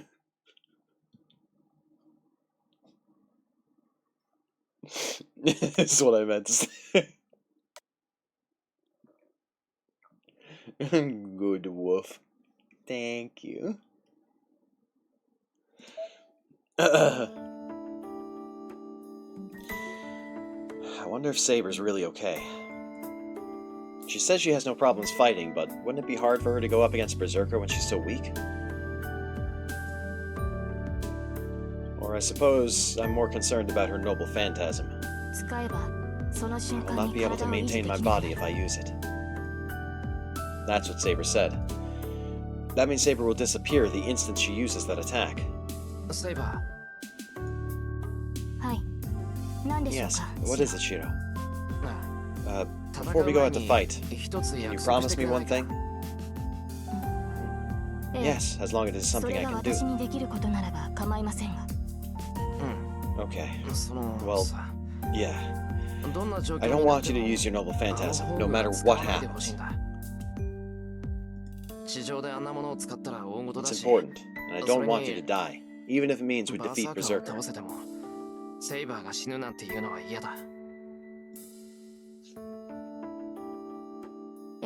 Yes, I understand. I do not intend to use my noble phantasm either. I do not think I will be able to defeat Berserker with the amount of magical energy I have, and more importantly, I will be unable to obtain the Holy Grail if I disappear. She's as direct as ever. It's a relief to hear. Okay. Yeah, that's the Saber I know. It's good to hear you being so insanely calm. And what do you mean by that, Shiro? Nothing at all. Let's just get going. Tosuka will get upset again if we keep her waiting. Yes, it appears complaining to you has become something of a hobby of hers. And with that kind of weird observation, Saber turns to leave the ruins. But then, she trips on a chunk of rubble and stumbles forward. I quickly grab her hand from behind. But come on, watch your step.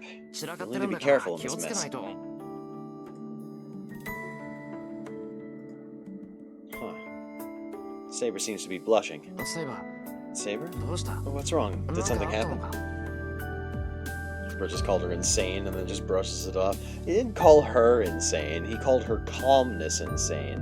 Which, given the circumstances, is a reasonable assessment, I think. I would probably be panicking. No, it is nothing. But if you hold my hand like that, Saber's face turns a deep crimson. She must look like I did a few minutes ago. I find myself blushing now too. With her hand in mine, I suddenly remember the sensations I felt with Saber. Quickly pull my hand back. I'd be wearing the brown pants.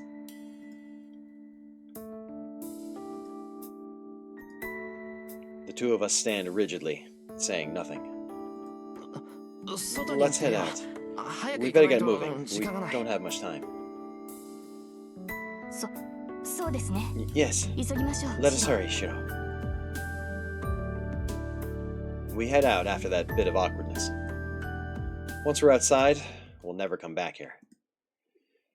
I look back towards the ruin for the last time, and then turn back to the battlefield. Are we feeling sentimental about this shack? Or was it more like, if we don't come out of this, we die. We either win or we die. We reach a clearing in the forest. The sun is rising, and a white layer of morning mist blankets the forest. Compared to the much denser forest around us, this is a good vantage point. Once again, we've used the word forest in 3 consecutive sentences. Don't do that. Tosuka, this place doesn't seem bad. Yes, it meets most of our conditions, but it might actually be too open. I should be able to escape, but it might be tough for you and Saber.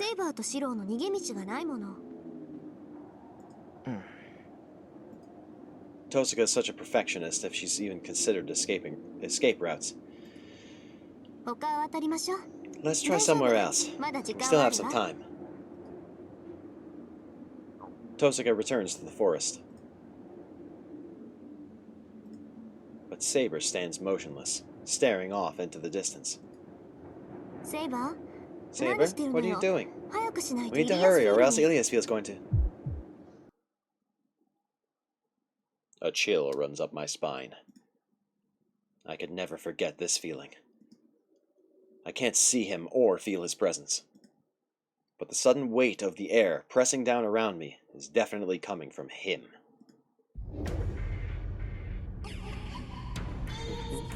I found you. Ilia's voice echoes from somewhere in the forest. Beyond the mist. From deeper in the forest, a dark figure approaches. Wait right there. I'm coming to kill you. Maybe it's because we're in a clearing with an open view of the sky. But it feels like Ilia is peeking down at us from up above the clouds.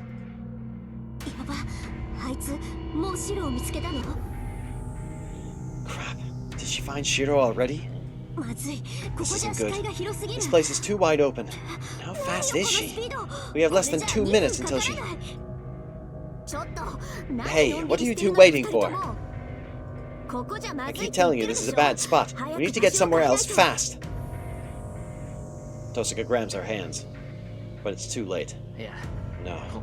This is fine, Tosaka. We're lucky enough that the three of us are able to fight together. Can't ask for anything more. You dummy, that's exactly the problem. It's way too open here. Saber can't handle Berserker alone, and you can't get out of his range to support her here. I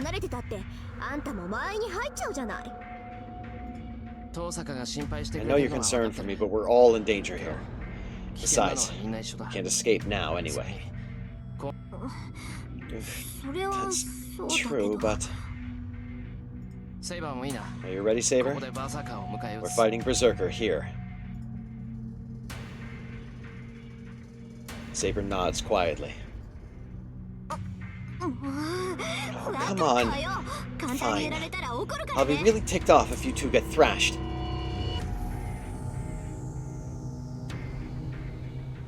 Tosaka, apparently convinced, disappears into the mist.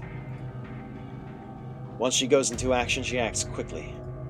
She darts into the forest and then scrambles up a tree. They're coming, Saber. Are you ready? I should ask you the same.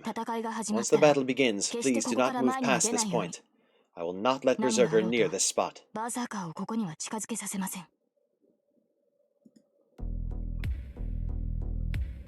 The mist wavers. Out of the morning fog. He's just fucking massive. A dark shadow spreads across the clearing. A mad warrior, led by a pale girl, steps into view. This is a surprise. I thought you were going to flee until the end. Or have you given up, brother?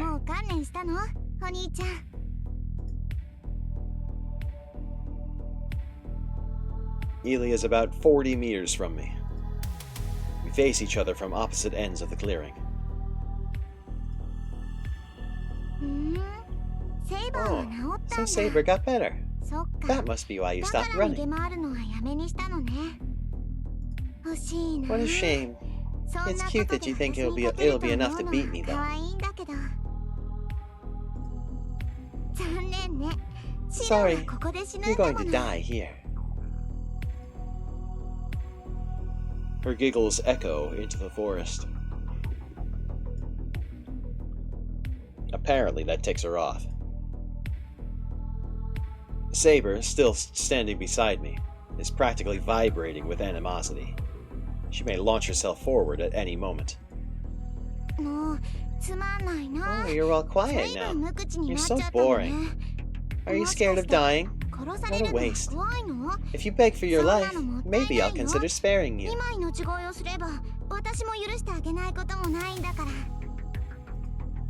Tosaka's probably in position. She'll probably want to be as close to the center of the clearing as she can. There's a spot where the tree branches overlap.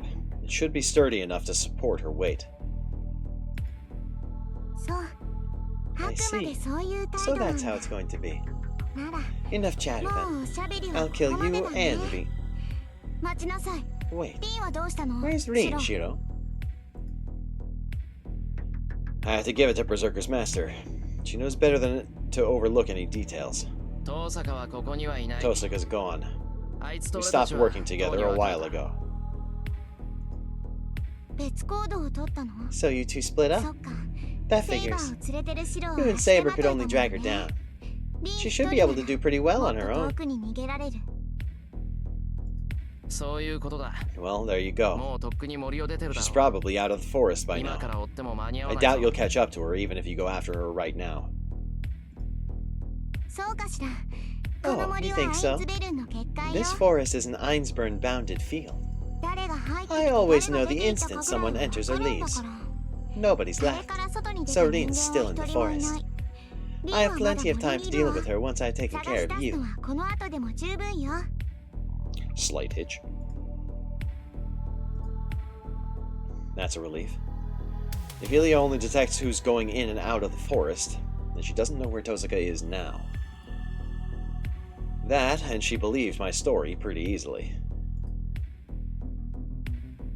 Ilya is a truly merciless master. But is she too merciless to have a chance to start over? イリア、 Ilya, 戦う前 before we に fight, もう there's 一 something I 度だ want け to 聞く ask ぞ you. マスターをやめて Would you consider quitting being a master and ending this battle? できないよ。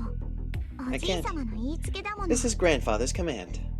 バーサーカーが As long い as る限り Berserker's around, 私 I'm a はアイン master ズ of ベ the ルンのマ Einsprings. スターなの。 I need to kill other イリアは masters and 他の bring マスタ home ー the たちを Holy 殺して Grail. 聖杯を持ち帰らなくちゃいけないんだから。それに、もう But 一 I'm the 度 one だ who け should 聞 be くのは asking you こっ a ちだよ。 question. 私はアイン I'm ズ the ベ head ル of ン the の Einsburn 当主だから。 household, so I'm not going to あんな repeat 言 what I 葉 said earlier. 二度は言わないわ。けど、シローが答え直すって言うんだ But I よ。 might reconsider if ち you're ゃ willing んと to 聞い change てあ your げても answer. いいんだよ。 She sounds almost hopeful. But as long as I have Saber with me, I can't agree to what she's asking. 答えは変わらない。 My answer is unchanged. 俺はセイバーのマ I'm スターだ。 Saber's master. お前がマスターを If や you're め not ないっ going て to 言うな quit ら being a master, バーサ I'll ーカー defeat を倒して Berserker やめ and させ make る。 you quit. I look at both Ilya and Berserker and say that. In that instant, the air in the clearing tenses with a sharp, snapping sound. そう、 I see. なら、 Then I'm going to 本気 kill で you 殺 now. してあげる。その思い上 I'm がり going と to 一緒に annihilate you, 粉々に right 砕 down い to て that あげる conceited わ。 head of yours. シロー。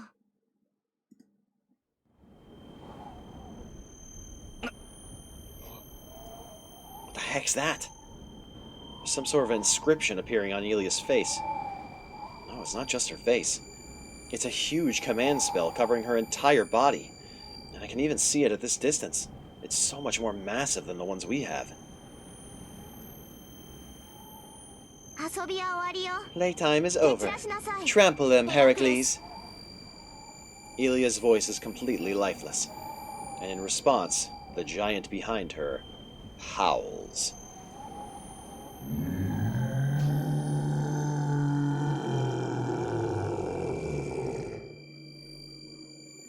And that's how you spell that. His roar shakes the earth. He screams and thrashes like he's lost his mind. His abilities grow even more powerful, like his body is swelling with deformed masses. そんな、理 That's 性を奪ってい impossible. ただけで、 Was she only 情報化させてい depriving な him かっ of たという reason のか。 rather than letting him go berserk? I'm not surprised Saber is shuddering. Even I, who can't gauge the warrior's strength, can tell I shouldn't be getting anywhere near that monster. 行け。 Go, 近寄る者は kill みんな everything you 殺 see, しちゃえ。 berserker. バーサーカー。 The baritone, the bass.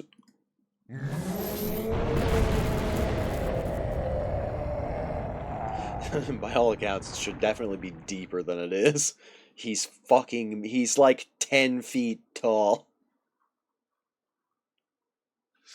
Or like 250, however many centimeters that was. The air explodes. The giant bellows a roar so different from its anguished wail, and leaps. A streak of silver surges forward in answer. Berserker lands in the middle of the clearing. The earth shakes. Saber intercepts Berserker as if stopping a falling meteor.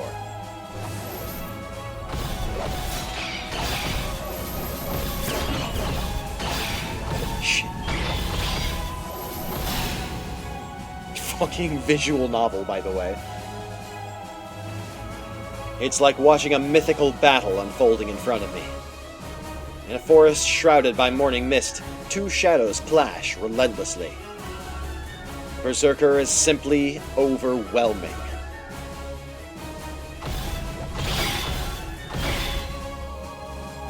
Berserker's swipes are like whirlwinds, his downward strikes like waterfalls. Even Saber wouldn't survive a direct hit. But Saber deflects his every attack without faltering or hesitating. She swipes aside the barrage of strikes raining on her like a raging storm. To fail would mean being cut down on the spot. To Saber, each of the rapid blows seemed to strike with her opponent's full might.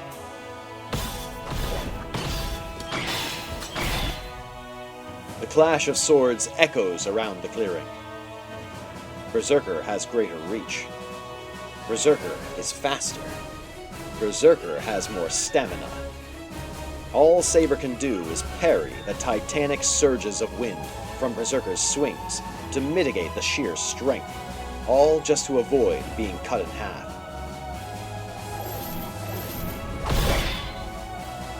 Berserker is like a broken jackhammer.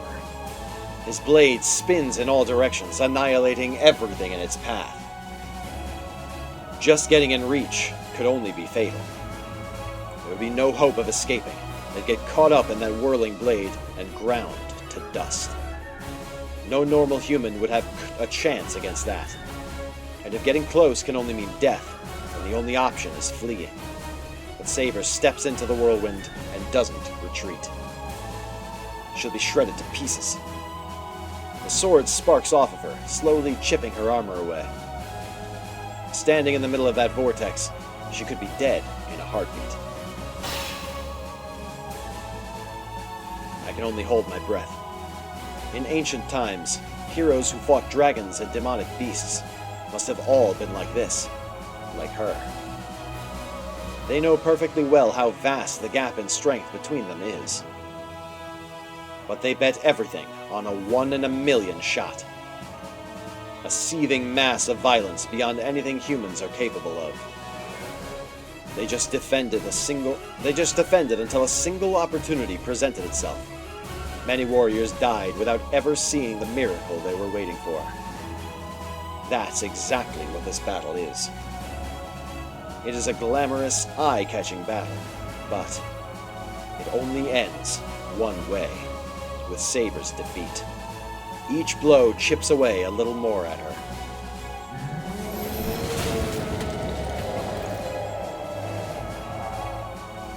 Berserker's roar shakes the ground. The sheer whirlwind of his frenzy churns up the atmosphere and sends Saber flying as she tries to defend. Every time Berserker's attacks chip away a bit of Saber's armor, she's thrown to the ground. But instead of remaining down or on her knees, Saber charges right back at Berserker every time.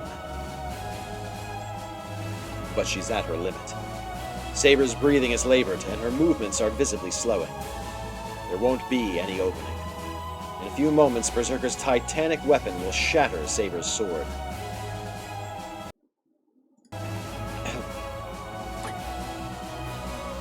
I grip the bow I made. I'm going to... pull my bag up.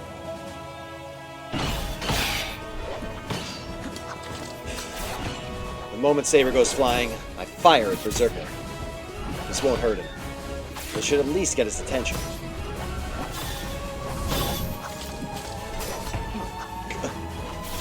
The arrow hits Berserker squarely on the temple, but it doesn't even leave a scratch. I can't even get his attention. The giant does not block the arrow. He doesn't even seem to care. That's right, Berserker. Leave Shiro alone. You can do whatever you want with him after you kill Saber. Ilia's laugh echoes through the forest. Damn. I can't do anything. Saber's about to collapse right in front of me, but I can't do anything. I'm powerless. No matter what I do, I can't hurt Berserker. I'm just distracting Saber.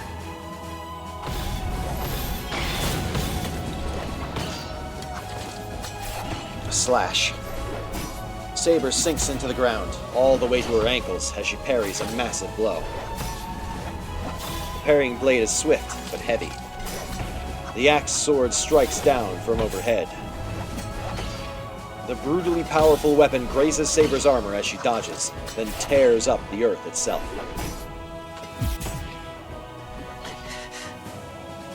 My jaws clenched so hard my teeth could well shatter. Is there really nothing I can do?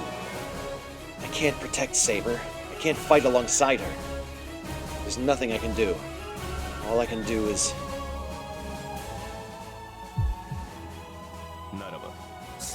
then at least imagine it.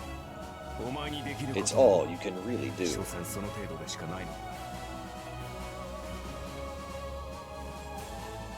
Archer said something like that. You don't need an enemy. The only opponent you need to fight is your own mind. Yeah. What was he saying again? It wasn't one of his typical snide remarks. What he said had weight and importance to it, and I needed to understand. Then again, probably everything he told me was a warning I shouldn't ignore. Saber goes flying. This time, it's not because she leaped away to evade. Berserker hit her this time. That hurricane slash strikes Saber in the side. She stumbles. Coughing violently, she grips her weapon tighter and turns back toward Berserker. The giant doesn't miss the opening Saber finally provides. Stop. My voice doesn't reach them. Shouting is useless, and trying to use the bow like Archer would be pointless. Don't I understand yet? What can I do? What should these hands of mine be doing? That's right. What do I need to save Saber?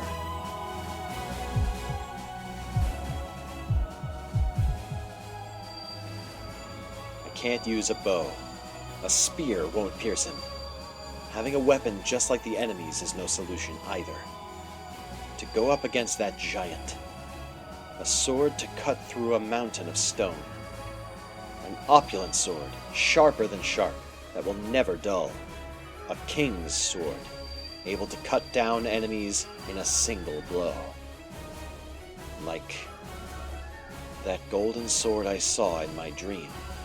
A sword fit for her. My head hurts. I try to fight down my nausea, but I never take my eyes off Saber. Strangely, the longer I watch Saber fall, the more this indescribable pain assaults me. Saber and Berserkers seem to be moving in slow motion. I see a row of switches line up. Saber coughs, and for a brief second she arches in pain. Berserker smashes his axe sword down toward her with all his might. It's as if there's a row of nails in need of hammering down. It's like he's knocking down dominoes. The switch flips. Cliffhanger, because we have ads starting in like 10 seconds.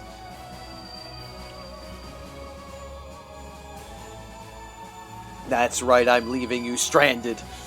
It's break time, baby. Stand up and stretch. I know you're feeling tense because this shit is intense.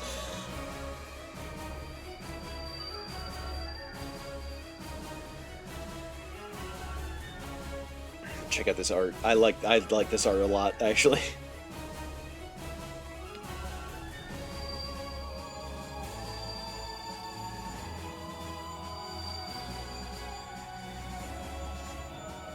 I'm in bed. Well, get out of bed, stretch, and then get back in bed. And I pat you on the head and I tuck you in and I give you a smooch.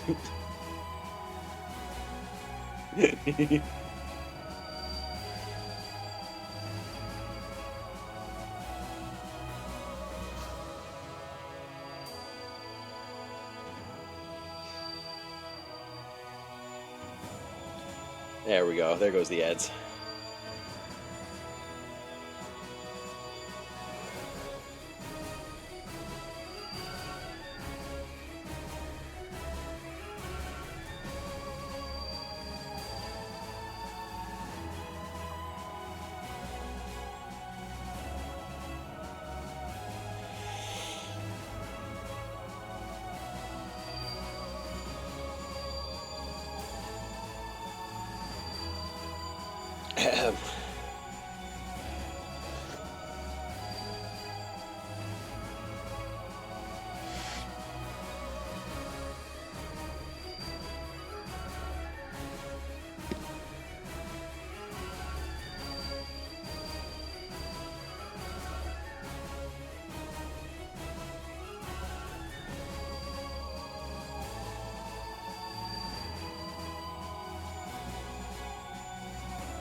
My hip bone made a weird noise.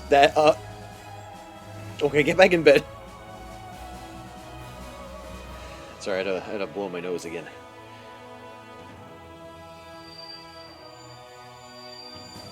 You're exempt from stretching for the remainder of this stream. Consider this a doctor's note.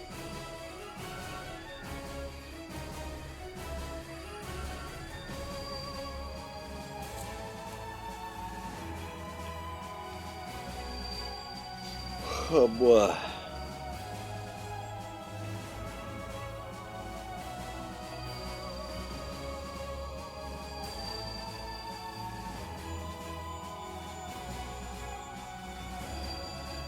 You're welcome. You earned it.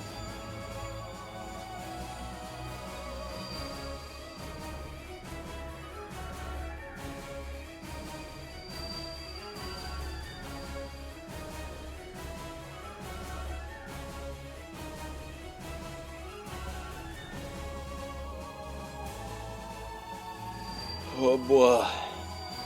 30 seconds. I earned it. True. Whoa. Don't mind that.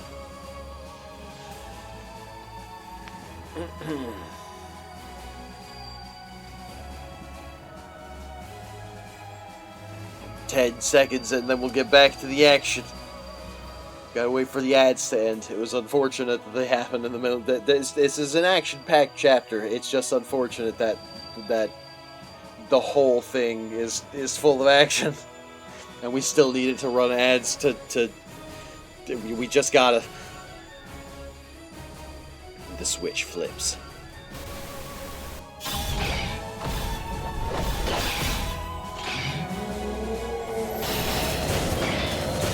Good thing I paused when I did. For some who I don't remember who they are, like Assassin Guy. Yeah. That's okay. We'll see. We'll get back to them eventually, I'm sure. Berserker's axe sword cuts Saber down. She's going to die. The strike splits Saber in half at the waist, and pieces of her flesh go flying. No, that's not what's happening. The only thing that's gone flying is pieces of armor. Berserker's only split Saber's armor. Saber left herself open to bait Berserker into a single huge swing. With every ounce of strength she has, she rushes at him.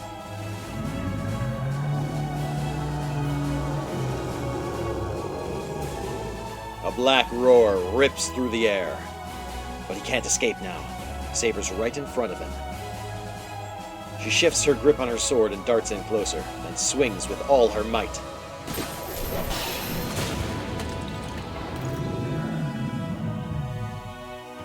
I don't believe this.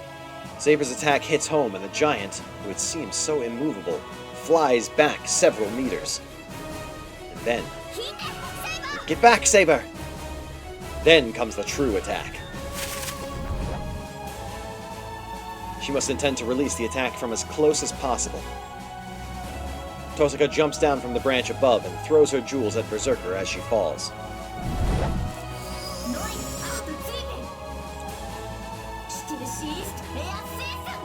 That's my girlfriend. Shards of ice rain on Berserker. Among those shards are 3 giant spear-shaped icicles, each packed with enough magical energy to blow an entire mansion to smithereens. No. Dodge it, Berserker! Ilya, quiet until now, suddenly screams at her servant. She must have sensed the danger, but too late. The ice spears aren't falling. They're accelerating toward Berserker. He can't possibly dodge. A 1 in a million opportunity. Saber's desperate attack, perfectly coordinated with the ice bullet attacks. It has more than enough magical energy to kill Berserker. However...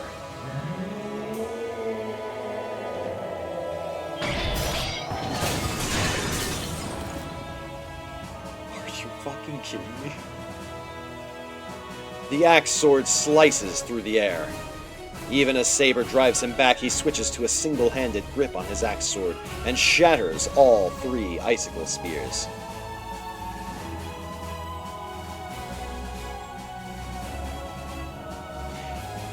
Ripperoni, I guess.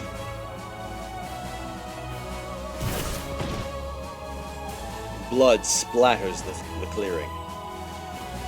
Maybe it's his one-armed swing, but he fails to completely destroy the ice, and when it strikes, it severs one of Berserker's arms. That's not all. The ice freezes over Berserker's arm, completely restraining it. But it only got one arm. Saber cries out. It's a reasonable response. Berserker catches Tosuka with his good arm as she falls. Uh-oh! Tosuka's face twists in pain.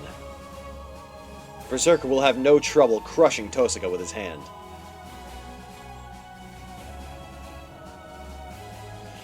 Her body is like... Her entire body is like... his arm. Like most of it. Not even his entire arm. Just like most of his arm. His skin looks like leather, dude. It's fucking insane.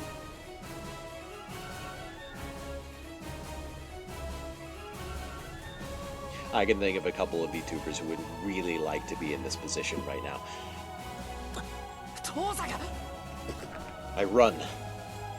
I don't care if I drag them down. It doesn't matter if I can't do anything. I'm not going to let Tosuka die. Saber must be too weak to even stand, but somehow she gets to her feet. Tosuka must be in agonizing pain, but she stretches a hand out as she hangs her head downward. And then... just as I thought. She grins wickedly. She's so fucking hot. Oh, she's gonna fucking kill him.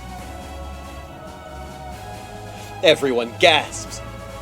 Saber, me, and even Berserker must have all frozen in our tracks. One person can only have so many tricks up their sleeve. She knew this might happen, and she hadn't even bothered to tell us.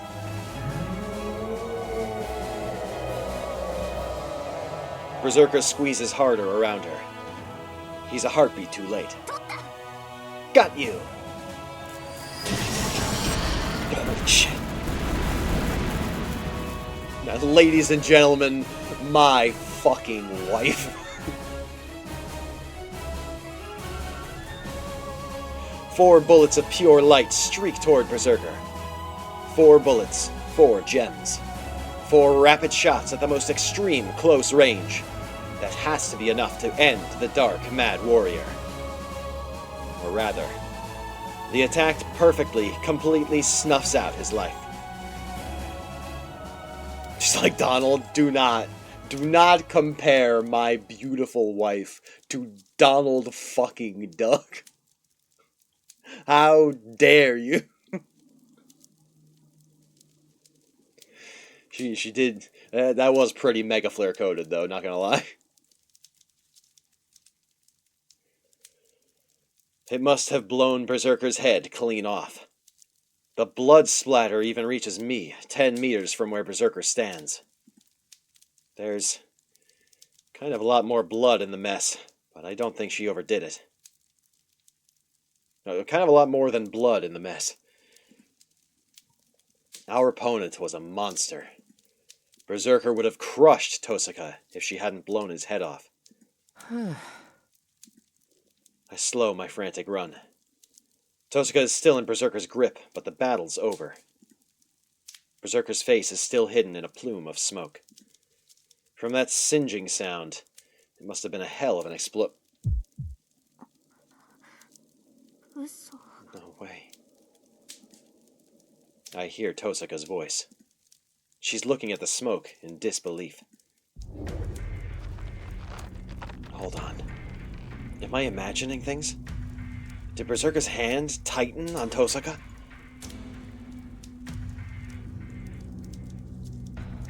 Tosaka's staring at the plume of smoke. It doesn't last long. The smoke starts to dissipate. And in the clearing air... Oh, he's pissed!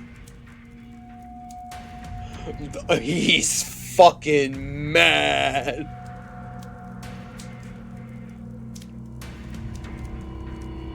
Berserker's face, the face that should have been blown off his body, appears.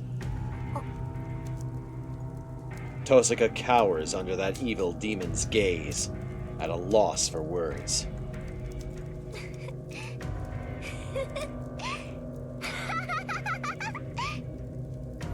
Laughter fills the air. Ilya, who's remained at the far side of the clearing, laughs delightedly. I see you in a new light, Reen. I didn't think you could have possibly killed Berserker even once. But too bad. Berserker won't disappear that easily. You see, he can't die unless he's killed 12 times. For those of you keeping track, we are now at number 7. So, just 5 more. It took Archer's entire existence to reach 6, and every A-rank spell Tosaka had on her person to reach 1.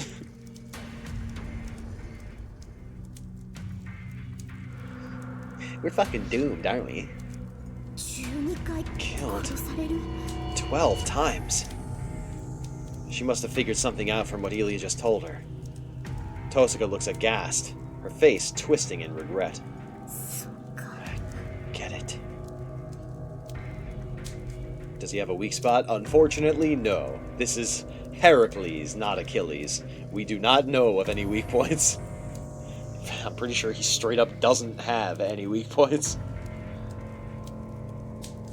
Sheer heart attack has no weaknesses. I should have figured it out as soon as I learned his true name. Heracles should have the bow of the Hydra, but his only weapon was a rock. His noble phantasm isn't an object he's carrying. The symbol for the hero Heracles is. That's right. His body itself is his noble phantasm. You know about Heracles' 12 labors? The Greek hero Heracles overcame 12 monumental tasks to atone for his sins, and his reward was immortality. Maybe you can die from cringe. Have you tried a D's nuts joke? Give me your best one, Clay. know exactly what that means, don't you? A stockpile of lives. Layers of resurrection magecraft. Yep, that's why he can't die easily. He possesses the curse of immortality given by the gods so that he can endure the same number of trials, or deaths, he once overcame.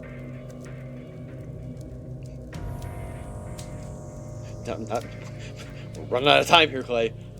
We're kind of in a dire situation. We need that D's nuts joke stat.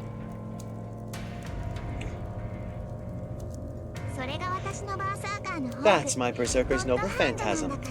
God Hand. Understand? You killed Berserker there, but he still has 5 lives left. She let it slip. She let it slip that he's only got 5. That he doesn't have 11. You were so close, Rin. Berserker would have disappeared if you'd only used 5 times the jewels you just did. I can't hear Ilya's voice clearly. From the corner of my eye, I see Saber charging Berserker. Rin, run! Saber dashes over. Tosaka tries to pry open Berserker's fingers, but they won't budge. And then... It's okay, Berserker. Crush her. The burning eyes glare at Tosaka.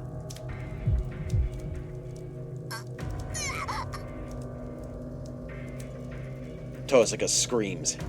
Berserker's enormous fingers dig into Tosaka, trying to rip out her insides. There's only one outcome.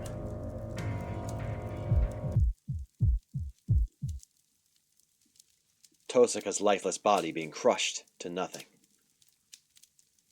I never did one of these. My wife is dying and you can't come up with a D's nuts joke? We have to kill him with cringe. It's the only way. Anyway, this is very dramatic, and I am not taking it very seriously. Oh. The cool music started. I run.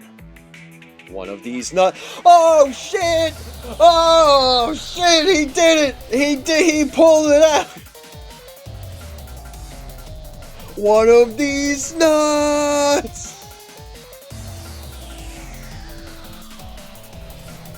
that was perfectly timed with the music.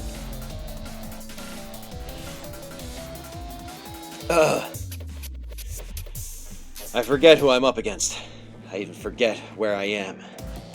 My mind's completely burned out. I will not allow it. Saber cuts towards Berserker. Her invisible sword swings at Berserker's defenseless arm, as if slicing through a radish.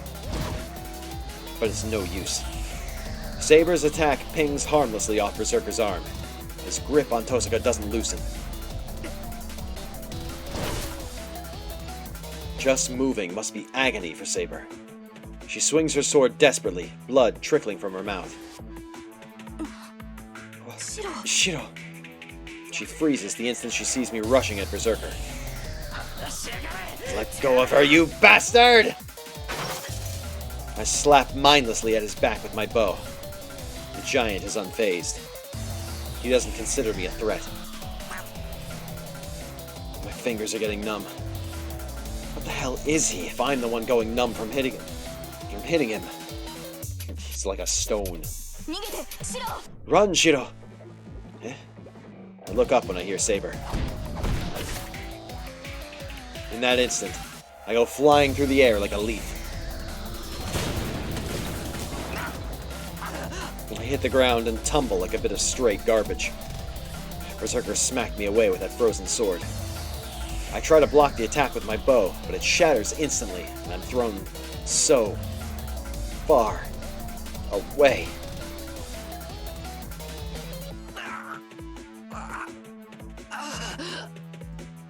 I writhe in pain. That breaking sound hadn't come from the bow.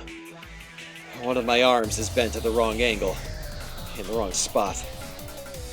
When I breathe in, my lungs hurt so bad I want to puke them up.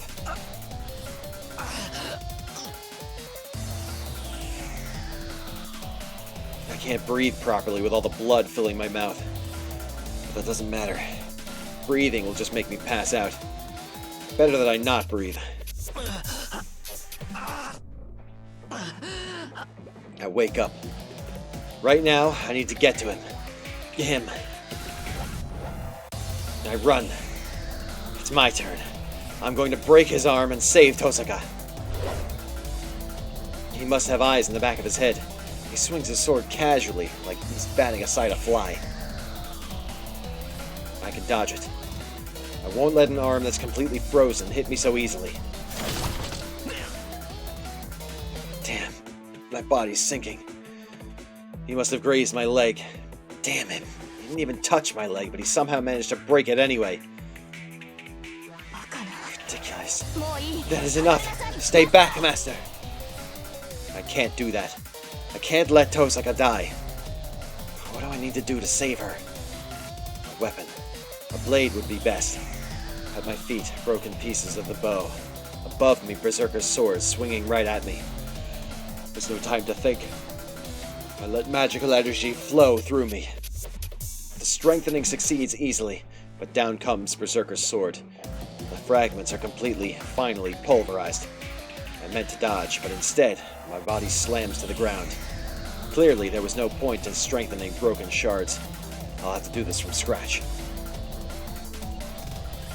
It shouldn't be impossible. Anyone can imitate as long as they have an example to follow. I just need to duplicate the foundation, structure, work, experience, time, and... The giant turns around. He must have decided to kill the little nuisance before finishing Tosaka off. I push up from the ground and glare at the giant. There's no fear. I'm too burned out for fear. But behind me...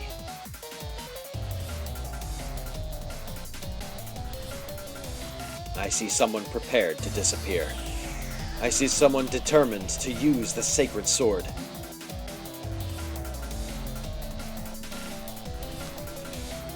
Don't do it! Wind peels back from the blade. The golden sword begins to reveal itself in Saber's hand. I told her not to use it. The sword I told her never to use no matter what. I snap. The last thread that had been holding me together finally gives. Don't use it, Saber! My left hand burns. A command spell stroke disappears. Why? We have no other choice, Shiro. I don't care. To hell with that. All I know is that if she uses it, she'll disappear. You're already on your last legs from just unleashing your sword. You can't use it right now. So just hold on. If you can't use your sword, I'll make one you can use. At least imagine it. If you can't possibly beat the opponent in reality, then beat them in your imagination. If you can't win yourself, imagine something that can win. It's so obvious. It's the only thing I can do. I have to make it. I have to make something that won't lose. I have to imagine the strongest weapon. I have to imagine the ultimate imitation. It has to fool everyone, even me. It shouldn't be that hard. It's not something impossible. Since the beginning, my body has been a specialized magic circuit for this purpose alone.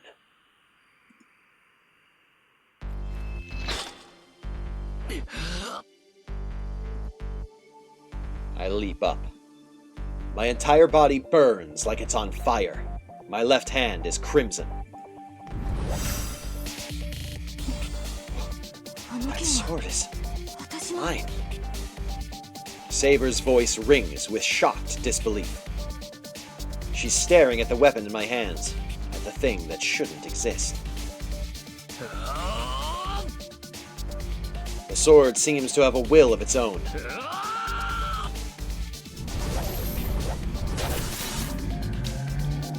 The golden blade moves as if it's being drawn to the giant's arm. It slashes at him, tearing through the arm. Tosaka falls to the ground, along with the arm that had been holding her. The golden sword shatters as if it had been made of glass. My blood begins to flow backward. It doesn't matter. The sword broke. That's impossible. If I imitated that sword, it shouldn't have shattered like that. It shattered because it wasn't sufficient. My image of the sword wasn't enough.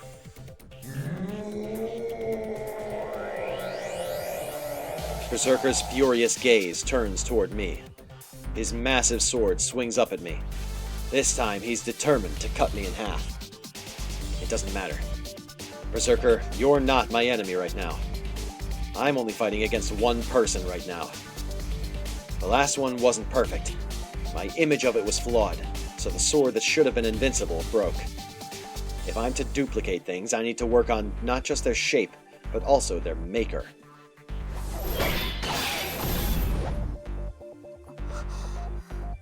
I hear the others holding their breath. In front of me, I see the axe sword rushing toward me like an oncoming storm, and a half-formed sword ready to block it. In desperation, I try to use the sword to block the incoming blade. But that doesn't matter to me. Right now, I need to finish this blade to make it real. Another mistake. You're not fit for fighting, Shiro Enya. Your battle is supposed to be a mental one, a fight against your own self. You don't have to remind me. What I need to do is simple. Projection start. I concentrate. I'm challenging my own self. There can be neither deviation nor compromise.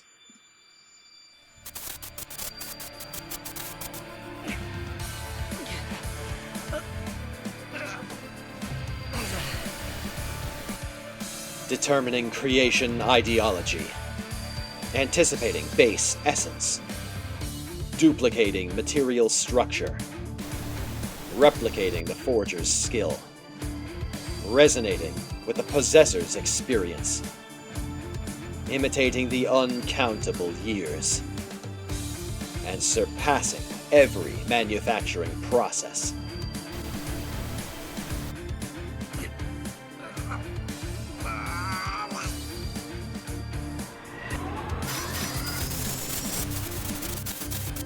Illusion shall bind with reality to forge a sword.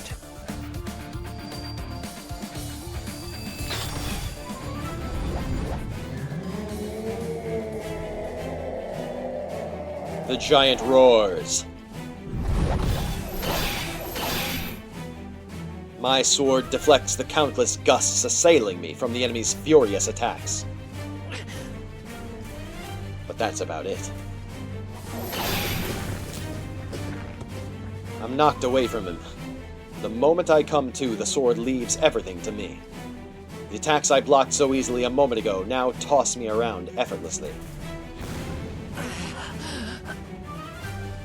I can't feel my arms.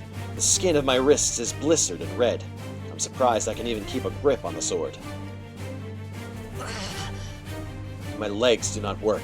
I can only imagine every muscle shredded to ribbons. I can't get up. I made a sword that surpasses Berserker. But that's all.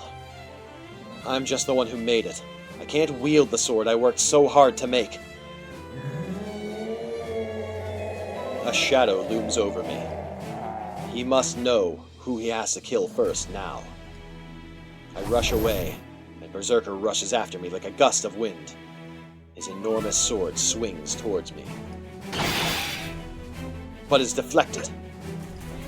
In complete disbelief, I realize another hand has closed around my own.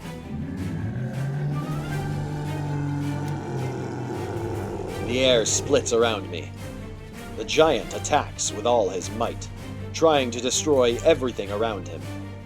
But right before that happens... Shiro, your hand! She's so close. I can hear her voice over the din.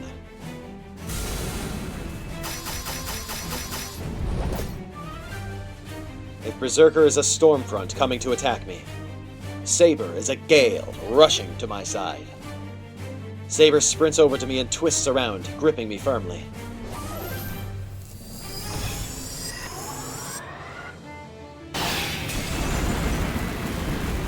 The rock sword shatters. The golden flash explodes through the giant's axe sword and continues ahead, slicing through Berserker's rock-like body without slowing.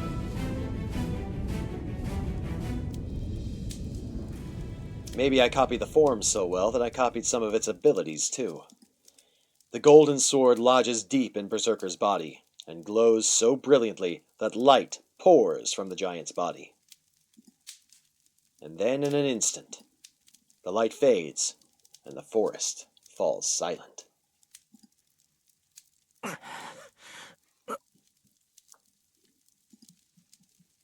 All the strength flees my limbs. The heat that had been surging through me rapidly cools. The sword I made begins to disappear. I watch it vacantly. Saber and I remain together, holding the sword in our hands, until it's disappeared completely. Wind sweeps through the clearing. The earth-shaking howl and the blade that had churned up the very air are gone. So, is that your blade, Saber? The previously invincible giant, now immobile, looks to the knight who defeated him and speaks in a low, rumbling voice. This is Caliburn, the sword in the stone, meant to select the king. It is my blade, and it was lost forever. However, it is not your sword anymore. It was merely an illusion that boy created. Saber nods quietly. An imitation. A blade that will never again exist. Yet. Berserker's chest opens up. He begins to dissolve. His body begins to crumble like wet sand, beginning where the sword pierced him and rapidly expanding outward. But that illusion should not be underestimated.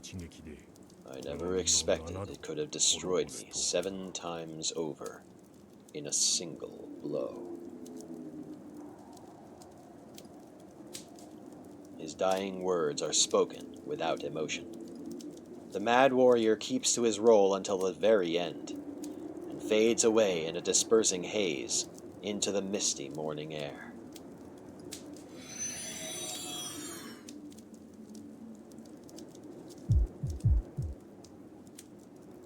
Dizziness rocks me where I stand. This is probably the price for such excessive use of magecraft. The blood that rages through me is putting pressure on my brain, sending far too much oxygen out to the rest of my body. My head feels like it could split open. The enemy has disappeared, and whatever was numbing the pain earlier has faded. As if to make me pay the accumulated toll of this incredible battle. The dizziness and headache crash into me like twin meteors.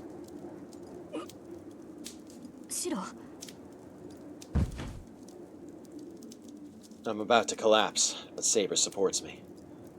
Saber shouldn't have the energy for that either at this point. No, I'm fine. I've got a few broken bones, but nothing fatal. I've got the healing thing. It's already kicking in, so I'll be fine. That is nonsense. You use projection magecraft to the extreme. You must rest right now. But there's someone I have to talk to first.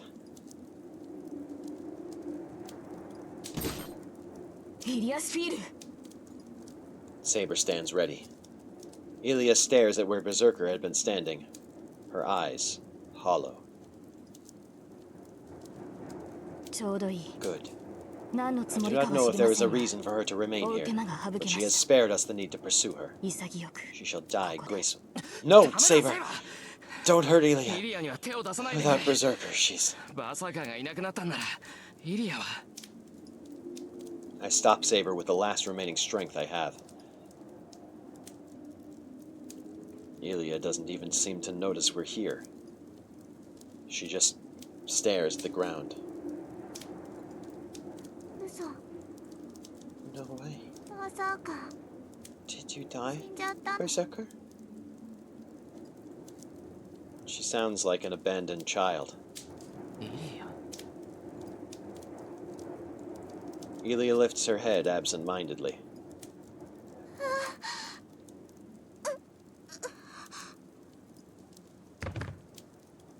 It happens suddenly. Ilia collapses like a puppet with its strings cut. I don't know what happened. I just stare at Ilia where she lies.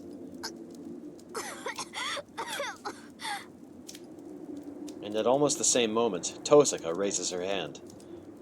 She's freed, now that Berserker's arms disappeared. Oh yeah, she was just kind of pinned under his severed arm that whole time. I must have loosened up the moment I learned Tosaka was safe. My vision blurs, and I can feel my body trying to pass out. I can't show that kind of weakness. We may have defeated Berserker, but we're still in the forest. Weary as we are, we have to force ourselves to get out of the forest. I look up at the sky as it begins to lighten. The town is a long way away. All my allies are wounded, and every single inch of me hurts.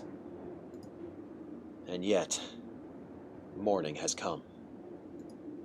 We survived a night I was prepared not to. After defeating our greatest enemy, we leave the winter forest.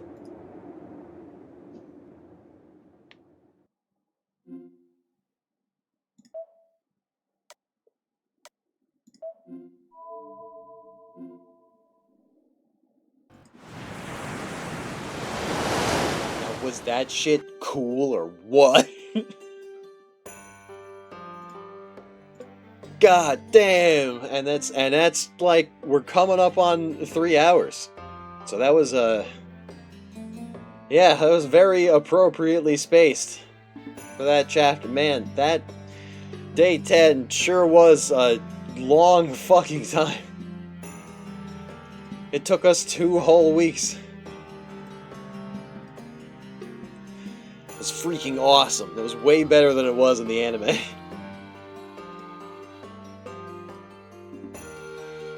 And so, we learn a little bit more about Shiro's magecraft. The projection magic that every mage... the projection magic that every mage was told to ignore because of its uselessness turns out to be Shiro's greatest strength. He can create even a most legendary blade like Caliburn, the sword in the stone. But now, after all that excitement, it's time to send you guys off on a raid. Because man oh man, that was awesome and has taken a lot of my energy. And I need to stop talking for a while.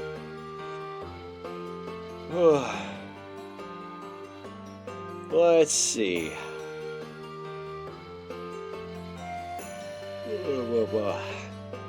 There's a lot of people on, and most of them are playing Monster Hunter. Let's see. Let's...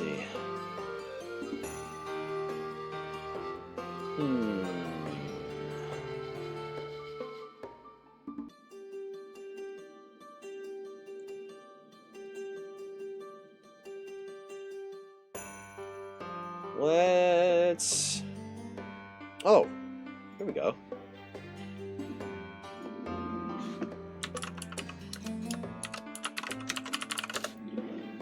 Let's go say hello to Brave Okami. We haven't seen him in a while. We love raiding a fellow Wolfie. thank you guys so much for joining me for another exciting episode. That's not how you spell raid. For another exciting episode of Mythos Monday. I frankly don't know what we have in store for next week. Tomorrow, I know I don't have a schedule up yet, but I'll probably post one tomorrow, whether or not I get shipping confirmation for my V cards. And then if they come in, we'll just do an extra stream on some day or whatever, whenever that happens to be. Tomorrow, though, I expect we'll be back with more Build Your Oshi, so look forward to that. Some Elden Ring. And then on Wednesday, maybe we'll do some... excuse me, maybe we'll do some more Monster Hunter. But I'm planning on doing some more Monster Hunter on, like, Friday, Saturday-ish anyway. So maybe we'll do more than one Monster Hunter stream this week. Maybe we'll do more than one Build Your Oshi stream this week. I don't know. The sooner I get done with the Mori build, the sooner I can do the video, and the less stuff I have to work on, the more time I have for Monster Hunter. So, thanks again.